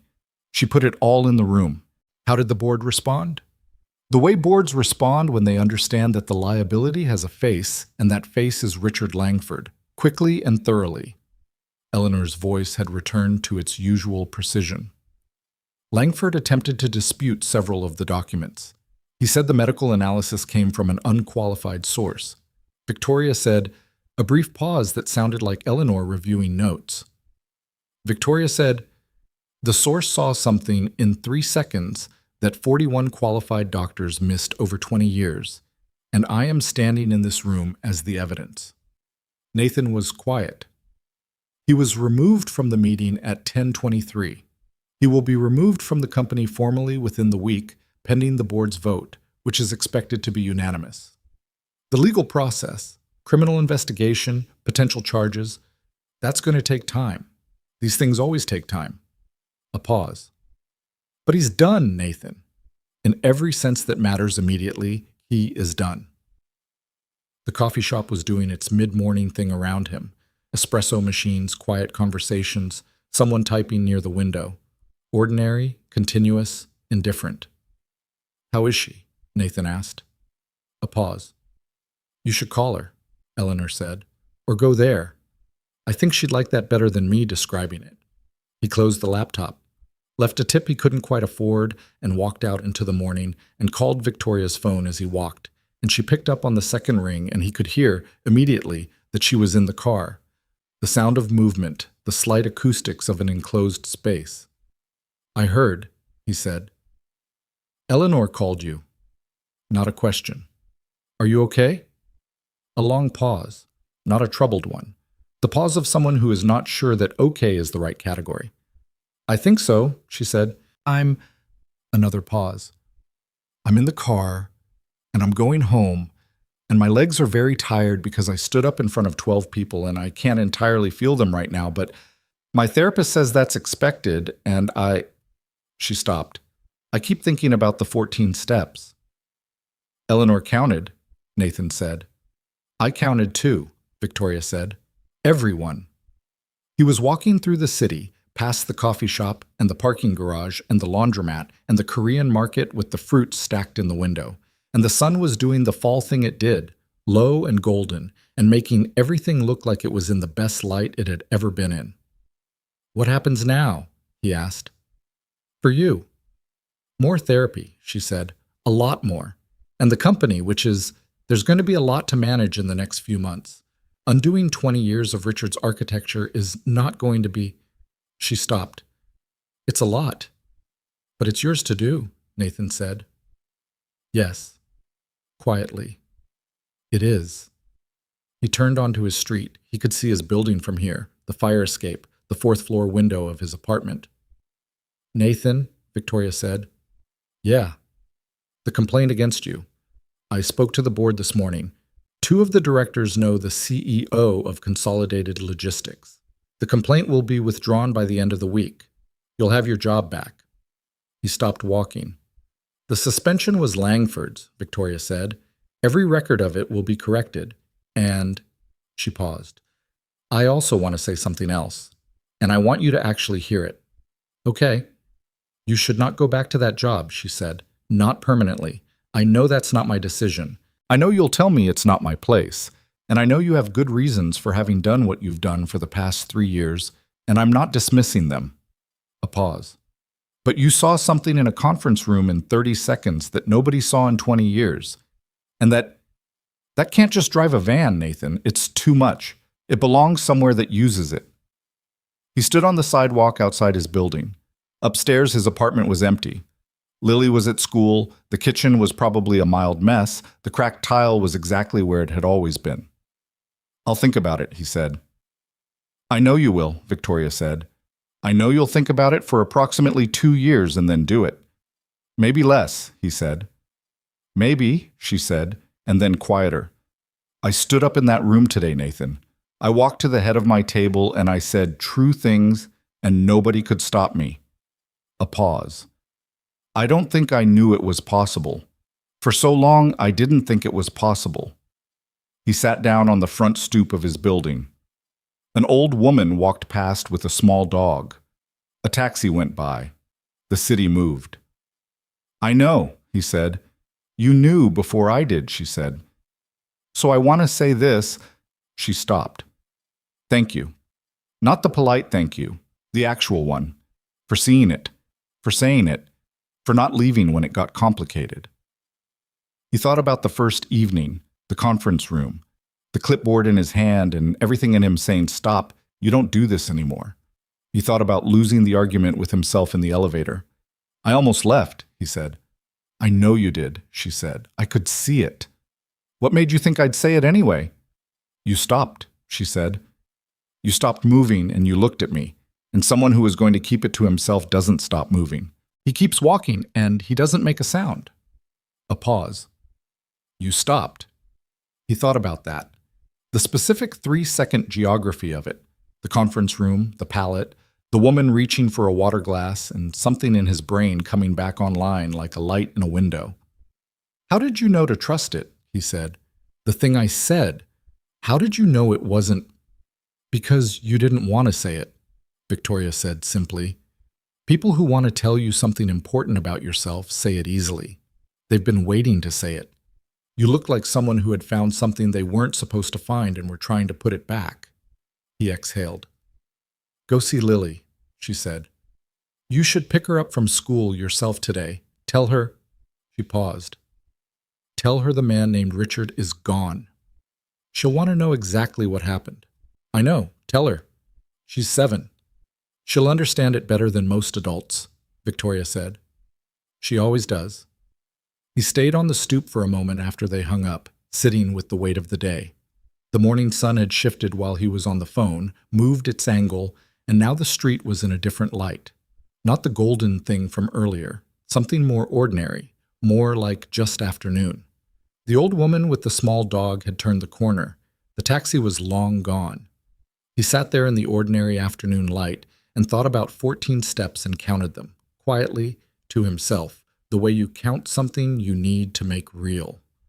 1 through 14, across a boardroom floor, on legs that had been told for 20 years they were finished. He thought about what Eleanor had said. I've been doing this for 22 years. I've never seen anything like what happened to a person's face in that room. He thought about Langford's face when Victoria walked through the door. He thought about what it must feel like to have built 20 years on a story and watched the story stand up and walk away. He thought about the drawer upstairs, the death certificate and the birth certificate and the medical license. He went upstairs. He made coffee. He stood at the kitchen window and looked at the street below, where nothing in particular was happening, which was, in its own way, enough. Then he went to the drawer. He opened it. He took out the medical license and set it on the table and looked at it. The name on it was his. The discipline was his. The license number was a sequence he had memorized so thoroughly in a previous life that it lived in his muscle memory the way certain phone numbers do, available without being accessed, there without being called upon. He left it on the table. He went to pick up Lily. She was on the front steps of Eleanor Rice Elementary with her backpack between her knees, and when she saw him walking, not the truck, not the van, just him, on foot, she stood up and came down the steps to meet him. "You're walking," she said. "Where's the truck?" "I have the day," he said. "I thought we'd walk home." She considered this. "Is it good news?" "Yes," he said. "It is." She put her hand in his, unselfconsciously, the way she had done since she could walk, the reflex of a child who had learned that her father's hand was a reliable thing. And they started down the sidewalk.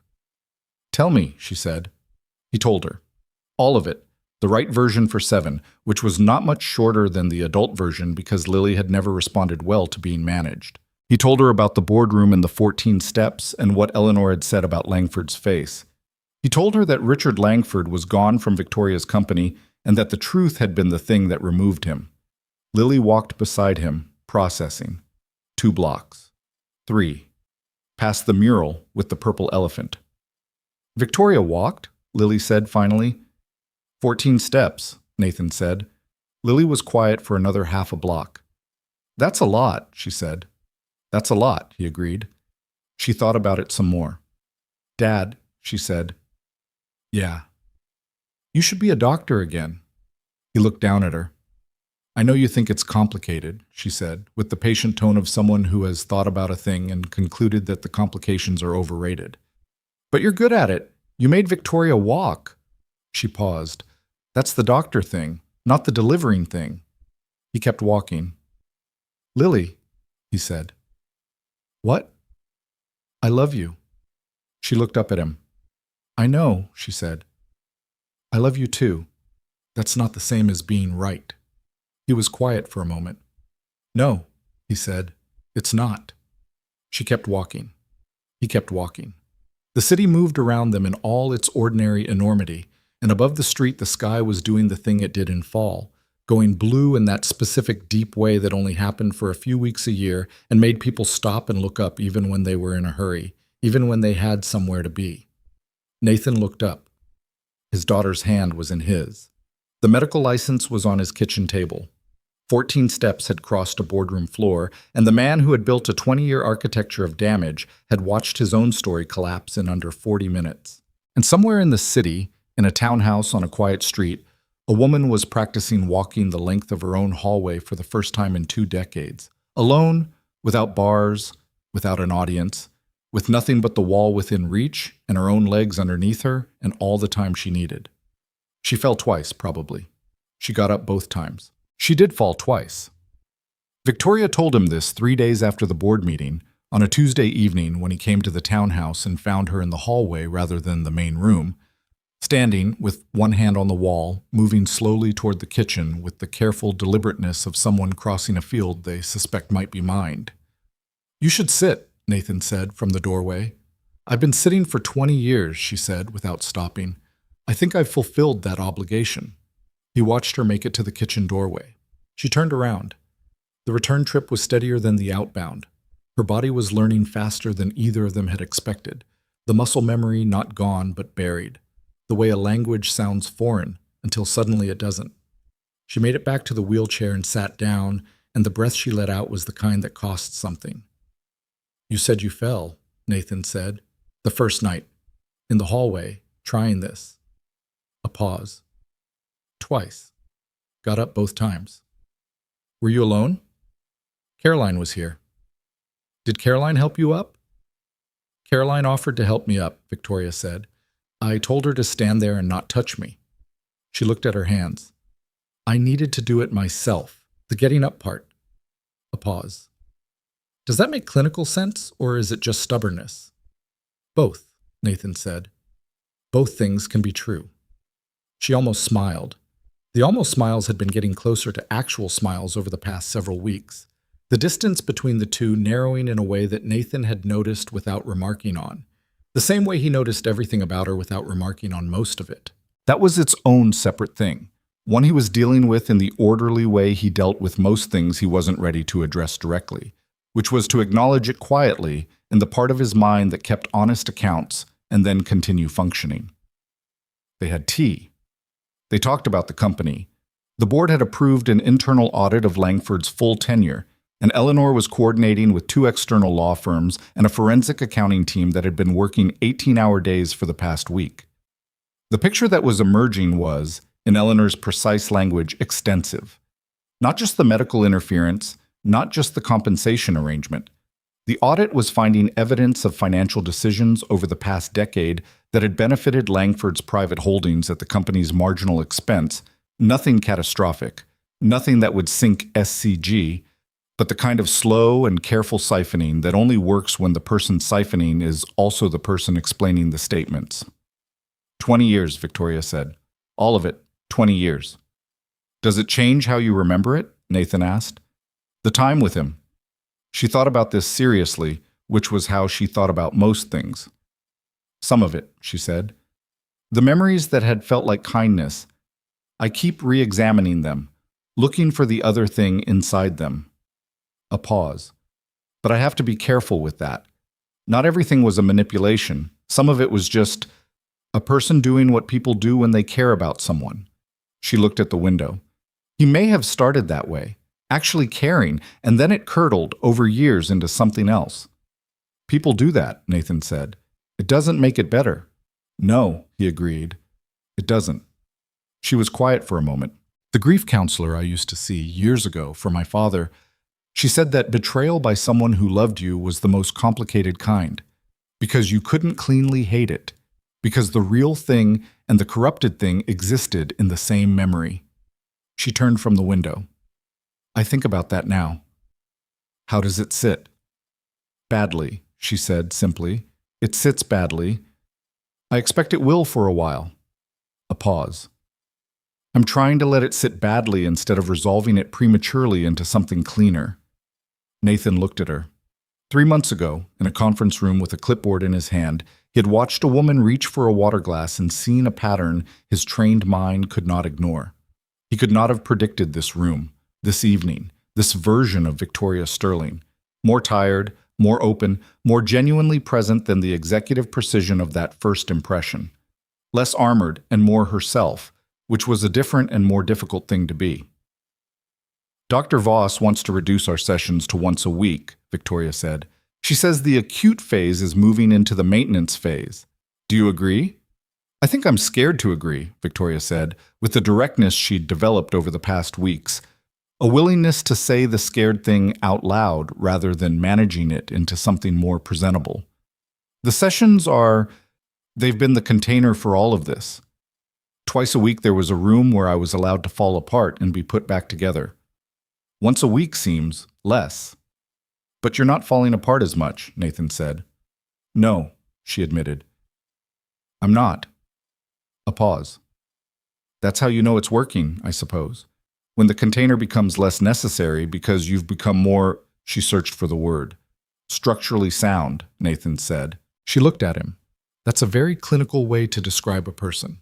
You're a very structurally sound person. Now, maybe, she looked at her hands, I also walked from the kitchen to the front door and back this afternoon without the wall. She said it matter-of-factly, the way she'd learned to report progress, not performing modesty and not performing triumph, just stating a fact and letting it be the size it actually was. Nathan was quiet for a moment. How did it feel? He asked. She considered the question seriously. Strange, she said. My center of gravity is wrong. Everything looks different from standing height than from the chair, which I knew academically, but experiencing it is something else. The countertops are too low. A pause. I cried a little, in the kitchen, by myself, which I am only telling you because you'll probably guess anyway. I wasn't going to guess, Nathan said. Yes, you were. He hadn't been not going to guess. It's okay to cry in your kitchen, he said. I know it's okay, she said. I just wanted to document that it happened, on the record, so I'm not pretending later that the whole thing was dignified. She looked at him with the clear, precise regard that he had come to understand was her most unguarded mode. Nothing about this has been dignified. I want to be honest about that. I know, Nathan said. You, specifically, she said, have seen me in approximately 0 dignified moments, and I want you to know that I am aware of this and have decided not to find it alarming. He looked at her for a moment. I've been in 0 dignified moments myself, he said. So, something in the room settled, the way rooms do when 2 people have said something approximately true, and stopped there. The medical license had been on Nathan's kitchen table for 11 days when Daniel called. Not on the phone, Daniel came to the apartment, which he hadn't done in over a year, showing up on a Wednesday evening with a bottle of decent whiskey and the expression of someone who has decided to have a conversation they've been postponing. Nathan let him in. Lily was already in bed. The apartment was in its usual state of managed disorder. Clean enough, not tidy, the home of someone who was competent at the important things and indifferent to the decorative ones. Daniel looked at the kitchen table and saw the license and said nothing about it, which meant he'd been expecting it. They sat at the table with glasses of whiskey, and Daniel said, "How are you actually doing?" "I'm okay," Nathan said. "Nathan." "I'm more than okay," Nathan said. He thought about how to describe the past 3 months in honest terms. "I'm confused. About what's next." "I have a thought about what's next," Daniel said. "I assumed you did." "Hargrove has a position opening in the neurology department. Consulting basis, initially. You'd be working under supervision, which I know sounds like a step backward, but given the gap in your license history, it's the cleanest re-entry path. 6 months consulting, then a standard reinstatement review with the medical board." Daniel turned his glass on the table. "It's not a full attending position. It doesn't pay what you made before, but it's real and it's there, and it has your name on it in the sense that I've been holding it since I heard what you did with this case." Nathan was quiet. "I talked to the department chair," Daniel continued. "I told him the broad outlines, not the private details. Just a delivery driver who used to be a neurologist saw a pattern in a patient that 41 specialists missed. The chair's response was," he paused. He said, "Get me that man's name." Nathan looked at the medical license on the table. His name in black ink on an official document, the seal in the corner, the expiration date that was still technically valid. "Lily thinks I should do it," he said. "Lily is 7 and correct," Daniel said. "She's going to say I told you so." "She absolutely is." Daniel raised his glass. "Are you going to do it?" Nathan looked at the license. He thought about the road that he'd tried to close and the ways it had refused to close. The pattern recognition that fired in a conference room against his own permission. The 3 seconds that had become 3 months, that had become this table, this glass, this conversation. He thought about the part of himself he'd been keeping in a drawer because it was easier than trusting it, and what it had cost to keep it there, and what it had cost to let it out again. He thought about Rosa's unsteady pee. He thought about 14 steps across a boardroom floor. "Yes," he said. Daniel drank. Nathan drank. Outside, the city made its night sounds, which were different from its day sounds. Lower, more intermittent, the machinery of the place running on reduced power. Somewhere down the block, someone was playing music with the window open, something slow and guitar-heavy that drifted in and out with the wind. "There's something else," Daniel said. "Okay." "The medical board review will look at the circumstances of your departure, the personal circumstances." He said it carefully. "You'll have to talk about Claire." Nathan had known this. He had known it in the background of every thought about coming back, the way you know about a hill before you see it on the road. "I know," he said. "Are you okay to do that?" He thought about the honest answer. "I think so," he said. "I think it's different now, talking about it." He turned the glass on the table. "I've been telling Victoria things over the past few months, about Claire, about what happened, about why I left, and it's..." He paused. It stopped being the thing I could only look at sideways. I started looking at it straight and not, he stopped, not having it break me every time. Daniel was quiet for a moment. That's significant, he said. That's actually significantly different than a year ago. I know, Nathan said. Is that because of her? Victoria? Nathan thought about the honest answer to that too. Partly, he said. Partly it's just time doing what time does when you stop fighting it. A pause.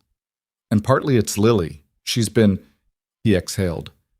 She told me once that the kids who feel the worst are the ones who try not to feel sad. That they try so hard and end up just sad and tired. Daniel looked at him. Your 7-year-old told you this. She's been telling me things like this her whole life. A pause. I think she got it from Claire. Claire never avoided the difficult thing. She always looked right at it. They sat with that for a moment. To Claire, Daniel said, raising his glass. Nathan raised his. To Claire. They drank. The music from the window down the block shifted to something else, something with more movement, and the night went on around them the way nights do, unhurried, comprehensive, not asking anyone to resolve anything before morning. He called the medical board in the second week of November.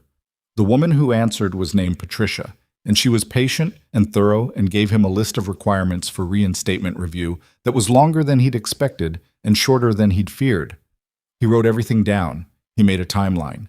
He called Daniel's department chair, a man named Dr. Warren Aldrich, who had the handshake of someone who had been in medicine for 40 years and had stopped performing enthusiasm around year 15 but retained the genuine article underneath. And they met for coffee and talked for 2 hours about neurology and patient presentation and the specific intellectual territory of functional neurological disorder, which Aldrich said was the most chronically underserved area in his department. We keep sending these patients to psychiatry, Aldrich said, with the particular frustration of someone who had been having this argument with his own field for a decade. Or we tell them it's structural when the imaging doesn't support it. Or we do both, alternately, and the patient gets worse because nobody's addressing the actual mechanism. Someone needs to address it, Nathan said. Aldrich looked at him over his coffee. Yes, he said, someone does. The paperwork took 6 weeks. Nathan submitted everything, the documentation, the references, the letter he wrote about Claire and his departure, which took 4 drafts to get to something honest enough to be true and controlled enough to be professional. Daniel read the final draft and said it was the best thing Nathan had written since his residency thesis, which was not a compliment Nathan had expected or known he needed. During those 6 weeks, the city moved into winter. The real winter, not the transitional cold of October, but the committed gray of November, the kind of weather that makes New York look like a film set for something serious. Nathan ran in it anyway, in the mornings, through the park where the last leaves came down in batches when the wind moved. He found he liked the cold. It was honest in a way that comfort sometimes wasn't. It said exactly what it was and asked you to respond accordingly. Victoria walked to the end of her block and back for the first time on the first Thursday of November. She sent him a message that said only, end of block and back, cane only. Took 11 minutes. I dropped the cane twice. Picked it up both times. He read it in the parking lot of the grocery store where he'd gone to buy the ingredients for a dinner that Lily had requested with specific authority. Pasta. With the sauce from scratch, not the jar, because she had watched a cooking video at school and had opinions now. He read it twice and sat in the cold car for a moment. He wrote back, 11 minutes is 11 minutes. How did it feel? The response took longer than usual, which meant she was thinking about how to say it rather than what to say.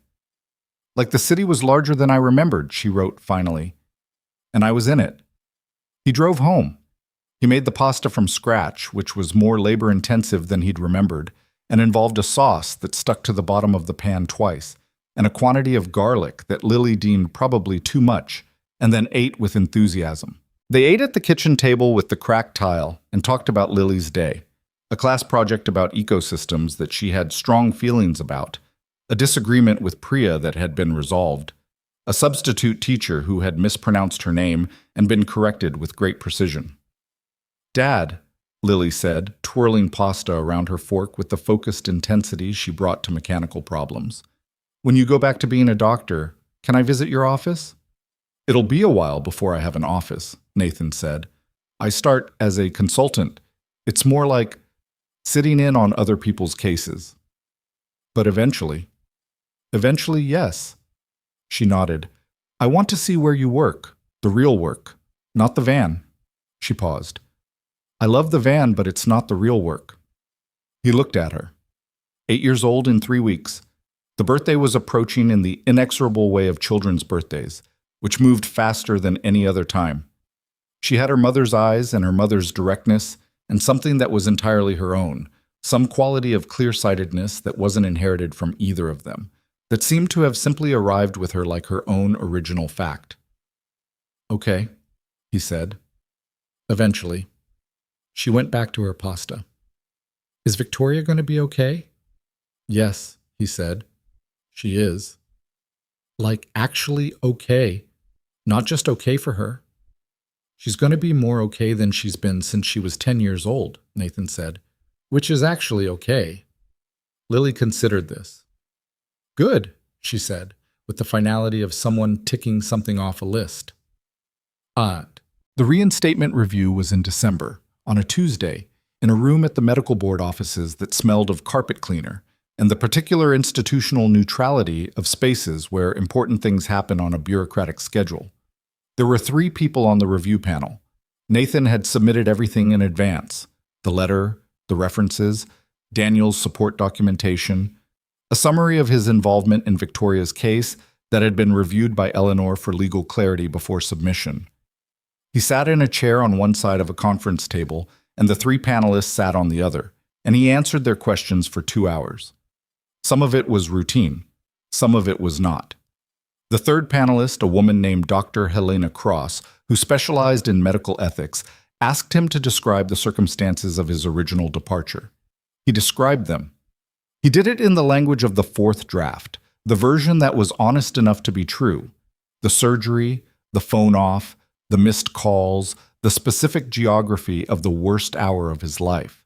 He described the erosion of his clinical confidence that followed, the year of trying and failing to sustain the trust in his own judgment, the decision to leave. And what changed? Cross asked. What led you to this reinstatement request?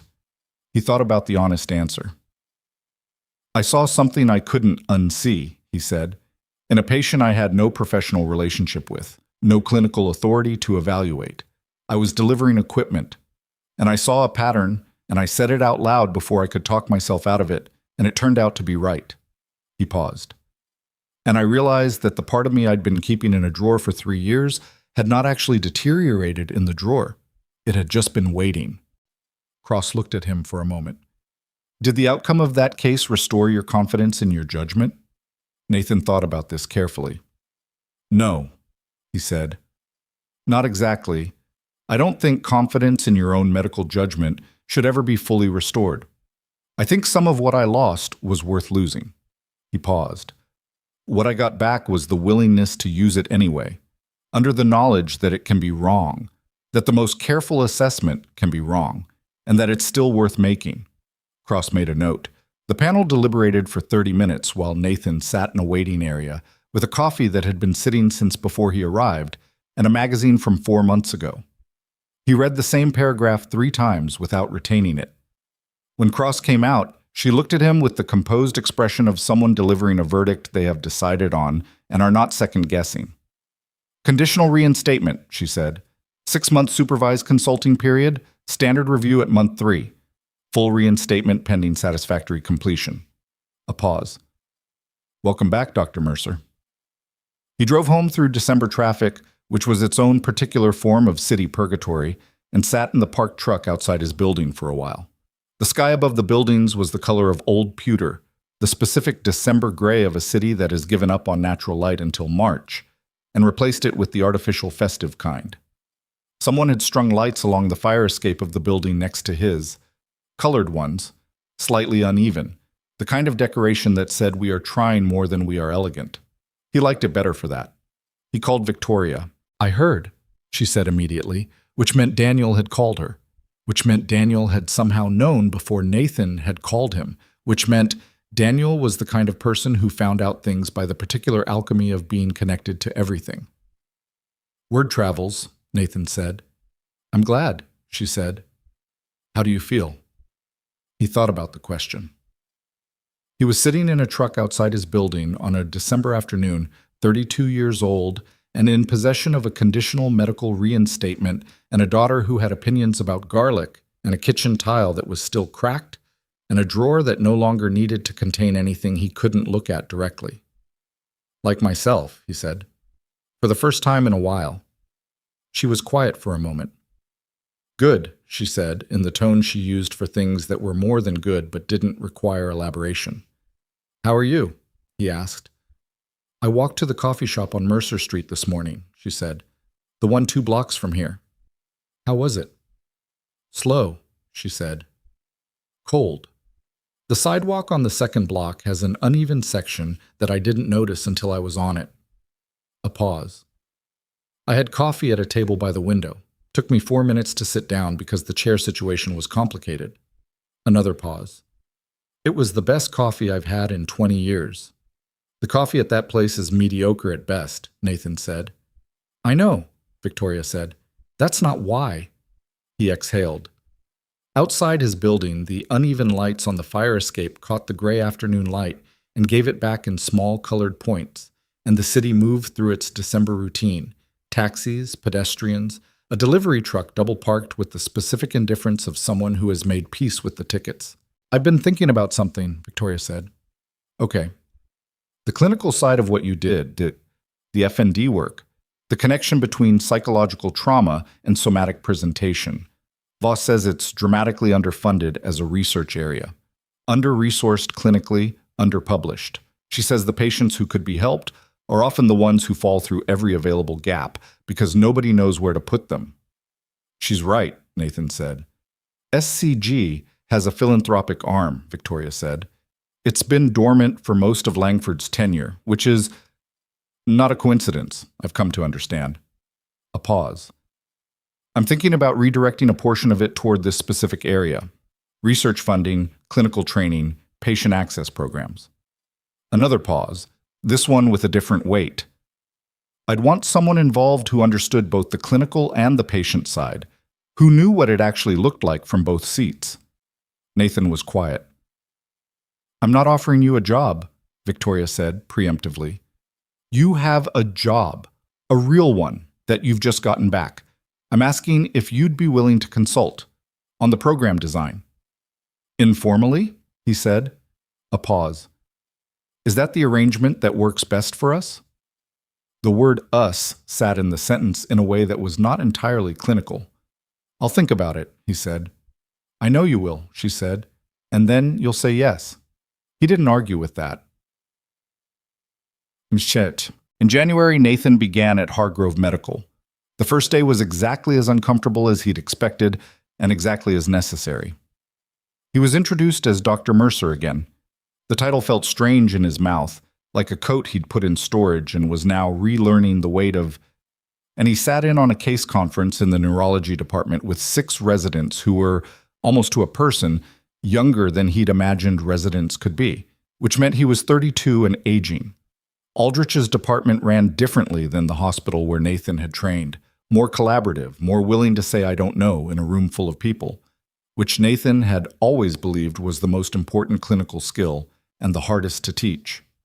The case they discussed that morning involved a 23-year-old woman who had lost function in her left hand following a car accident with no structural neurological damage, and Nathan sat at the table and listened and then, when Aldrich asked for observations, offered 3. The room was quiet after the third one. Aldrich looked at him. That's where I'd start, he said, to the room in general, with the tone of someone who has made a point by letting someone else make it. After the conference, one of the residents, a young woman named Keisha, who moved with the specific energy of someone running on limited sleep and unlimited drive, came to him in the corridor and said, Dr. Mercer, the third thing you said, the functional mechanism, can you point me to reading on that? He wrote down 4 papers on a piece of notepaper from his pocket. Dr. Voss at the Eastside Clinic is also worth reaching out to, he said. She's doing active work in this area. Keisha looked at the list. Are you the person who worked on the Sterling case? He looked at her. Where did you hear about the Sterling case? Dr. Hargrove, she said. He mentioned it. Not by name. He said someone in the department had identified a functional neurological presentation in a patient who'd been misdiagnosed for 2 decades. She looked at him with the alert regard of someone who has found a thing worth finding. That's remarkable.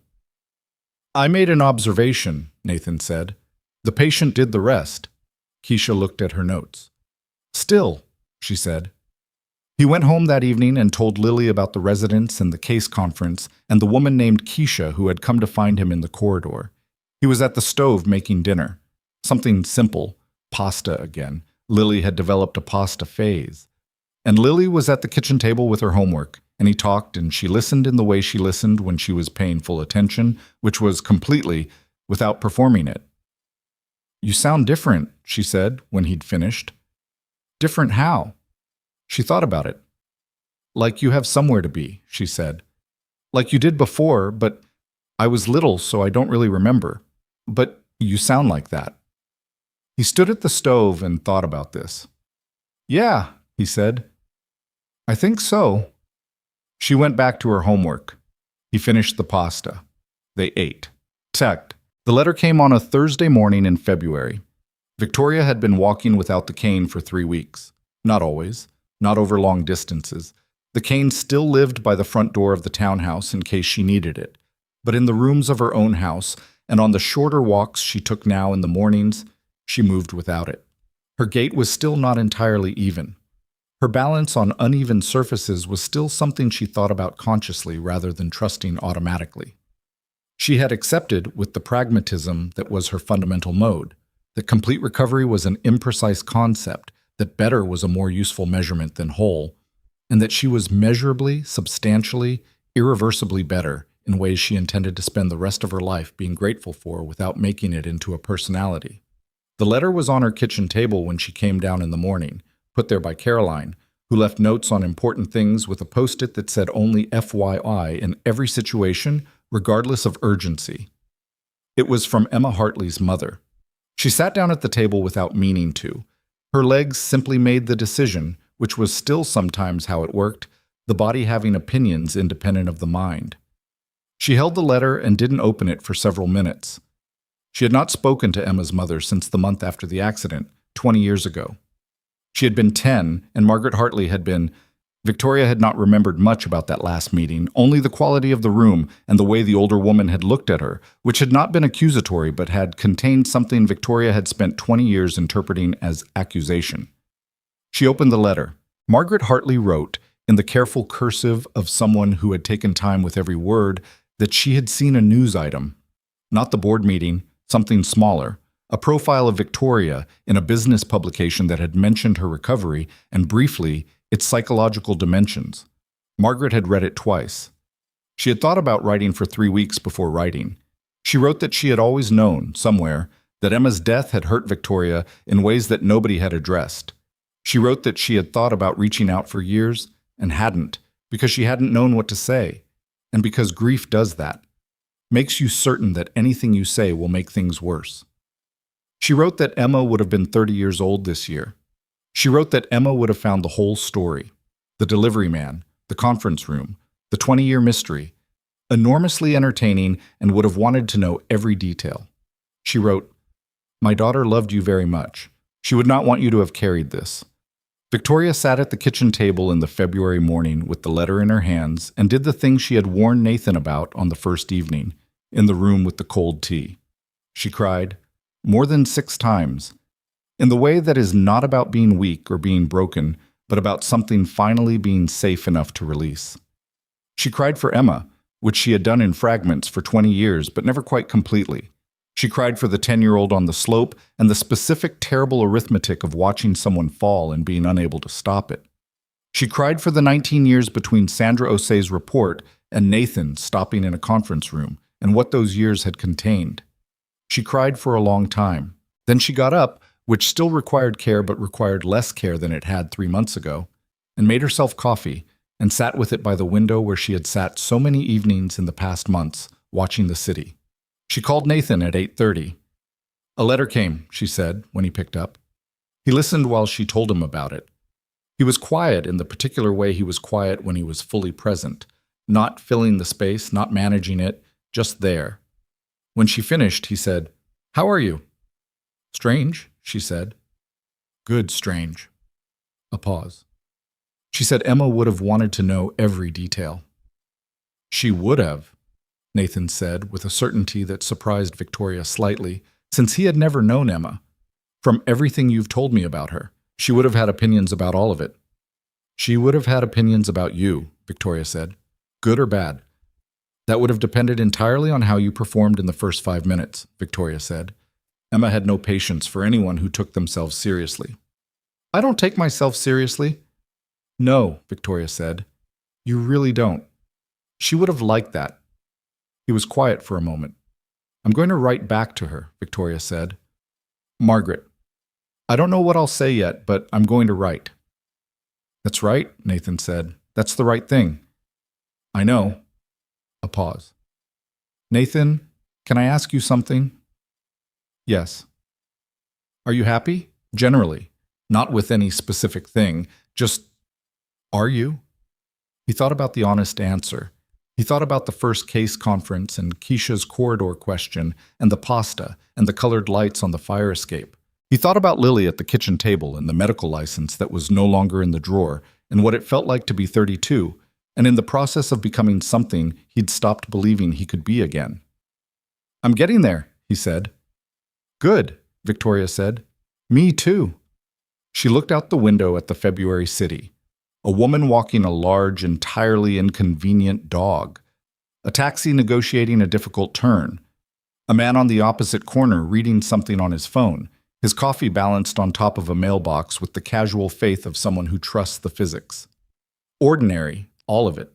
The relentless ordinary business of a city going on. She thought about the park 2 blocks from the townhouse. Hartwell Park, with its oak trees and its benches and the path that ran along the east side that she had walked through once, very briefly, with her father when she was 9 years old. Before everything. She had thought about that park, in the abstract and then the specific, for weeks now. She had walked to the coffee shop. She had walked to the end of the block and back. She was not ready for the park yet. She would be. She knew she would be because she had learned in the past several months the difference between not yet and never, and that the distance between them was the most important distance she had ever had to understand. It was an ordinary Tuesday morning in late March when she walked through the park alone for the first time. Not entirely without effort. She had the cane, and she used it on the uneven section of path near the east entrance, and she walked slowly enough that a man with a stroller passed her, with the mild embarrassment of someone who wants to offer help and correctly decides not to.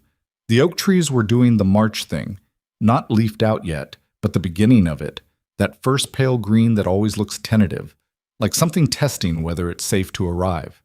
She walked the main path from east to west.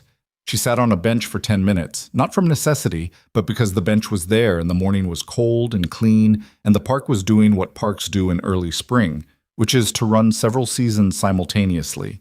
Gray branches, green beginnings, and the particular light that belongs to no season but this one. She sat on the bench and thought about Emma. Not with guilt, not with the specific terrible weight she had carried for 20 years. With love, which was lighter and older and more honest, the thing that had been underneath the guilt all along, preserved perfectly, waiting. She thought about Emma at 9 and 10, and the Emma she had imagined growing up. The Emma at 30 who would have had opinions about everything and made the whole story enormous without making it heavy. She sat with all of it on a bench in a park in March, and let it be exactly the size it was. She pulled out her phone and took a photograph of the path ahead of her, the oak trees, the pale green beginning, the path itself, which was just a path, unremarkable, leading toward the west exit where the street resumed and the city went on. She sent it to Nathan. "Hartwell Park," she wrote. "East to west. By myself. First time since I was 9. The response came while she was still on the bench. "I know," he wrote. Then, "How does it look?" She looked at the park, at the trees and the light and the path and the tentative green arriving whether or not anyone was ready for it.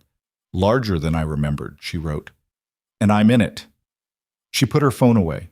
She sat for another few minutes. A dog ran past, chasing something invisible. Two older women walked by talking, their voices carrying a warmth that had nothing to do with the temperature. Somewhere in the trees, a bird was making its case for spring with the particular insistence of something that has been quiet all winter and has decided that's enough. Victoria Sterling stood up from the bench. She put her cane forward. She put her weight on her own feet. She walked west, toward the exit, toward the street, toward whatever the day was going to do next. She didn't look back. Some roads, once opened, only go one way. And that, it turns out, is not a limitation. That's the whole point. Across the city, in a hospital corridor that smelled of antiseptic and the ordinary urgency of a place that never entirely stops, Nathan Mercer was walking between case rooms with a file in his hand and his name on his badge, and the particular look of someone who has found their way back to something they should never have left.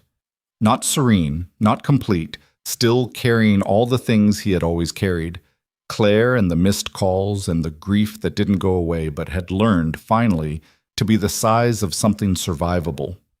He had a consult in 7 minutes with a young man whose physical presentation had been puzzling the attending for 3 weeks, and he had a theory about it, and the theory might be wrong, and he was going to say it out loud anyway because that was what you did. You said the true thing. You stopped when you saw something. You didn't put it back. He rounded the corner toward the consult room. Down the hall, through the window of a break room, someone was pouring coffee. The PA system called a name. 2 nurses walked past mid-conversation, their voices overlapping in the specific rhythm of people who know each other well. An ordinary Tuesday morning. An ordinary, extraordinary life. Nathan Mercer pushed open the door and walked in. The end.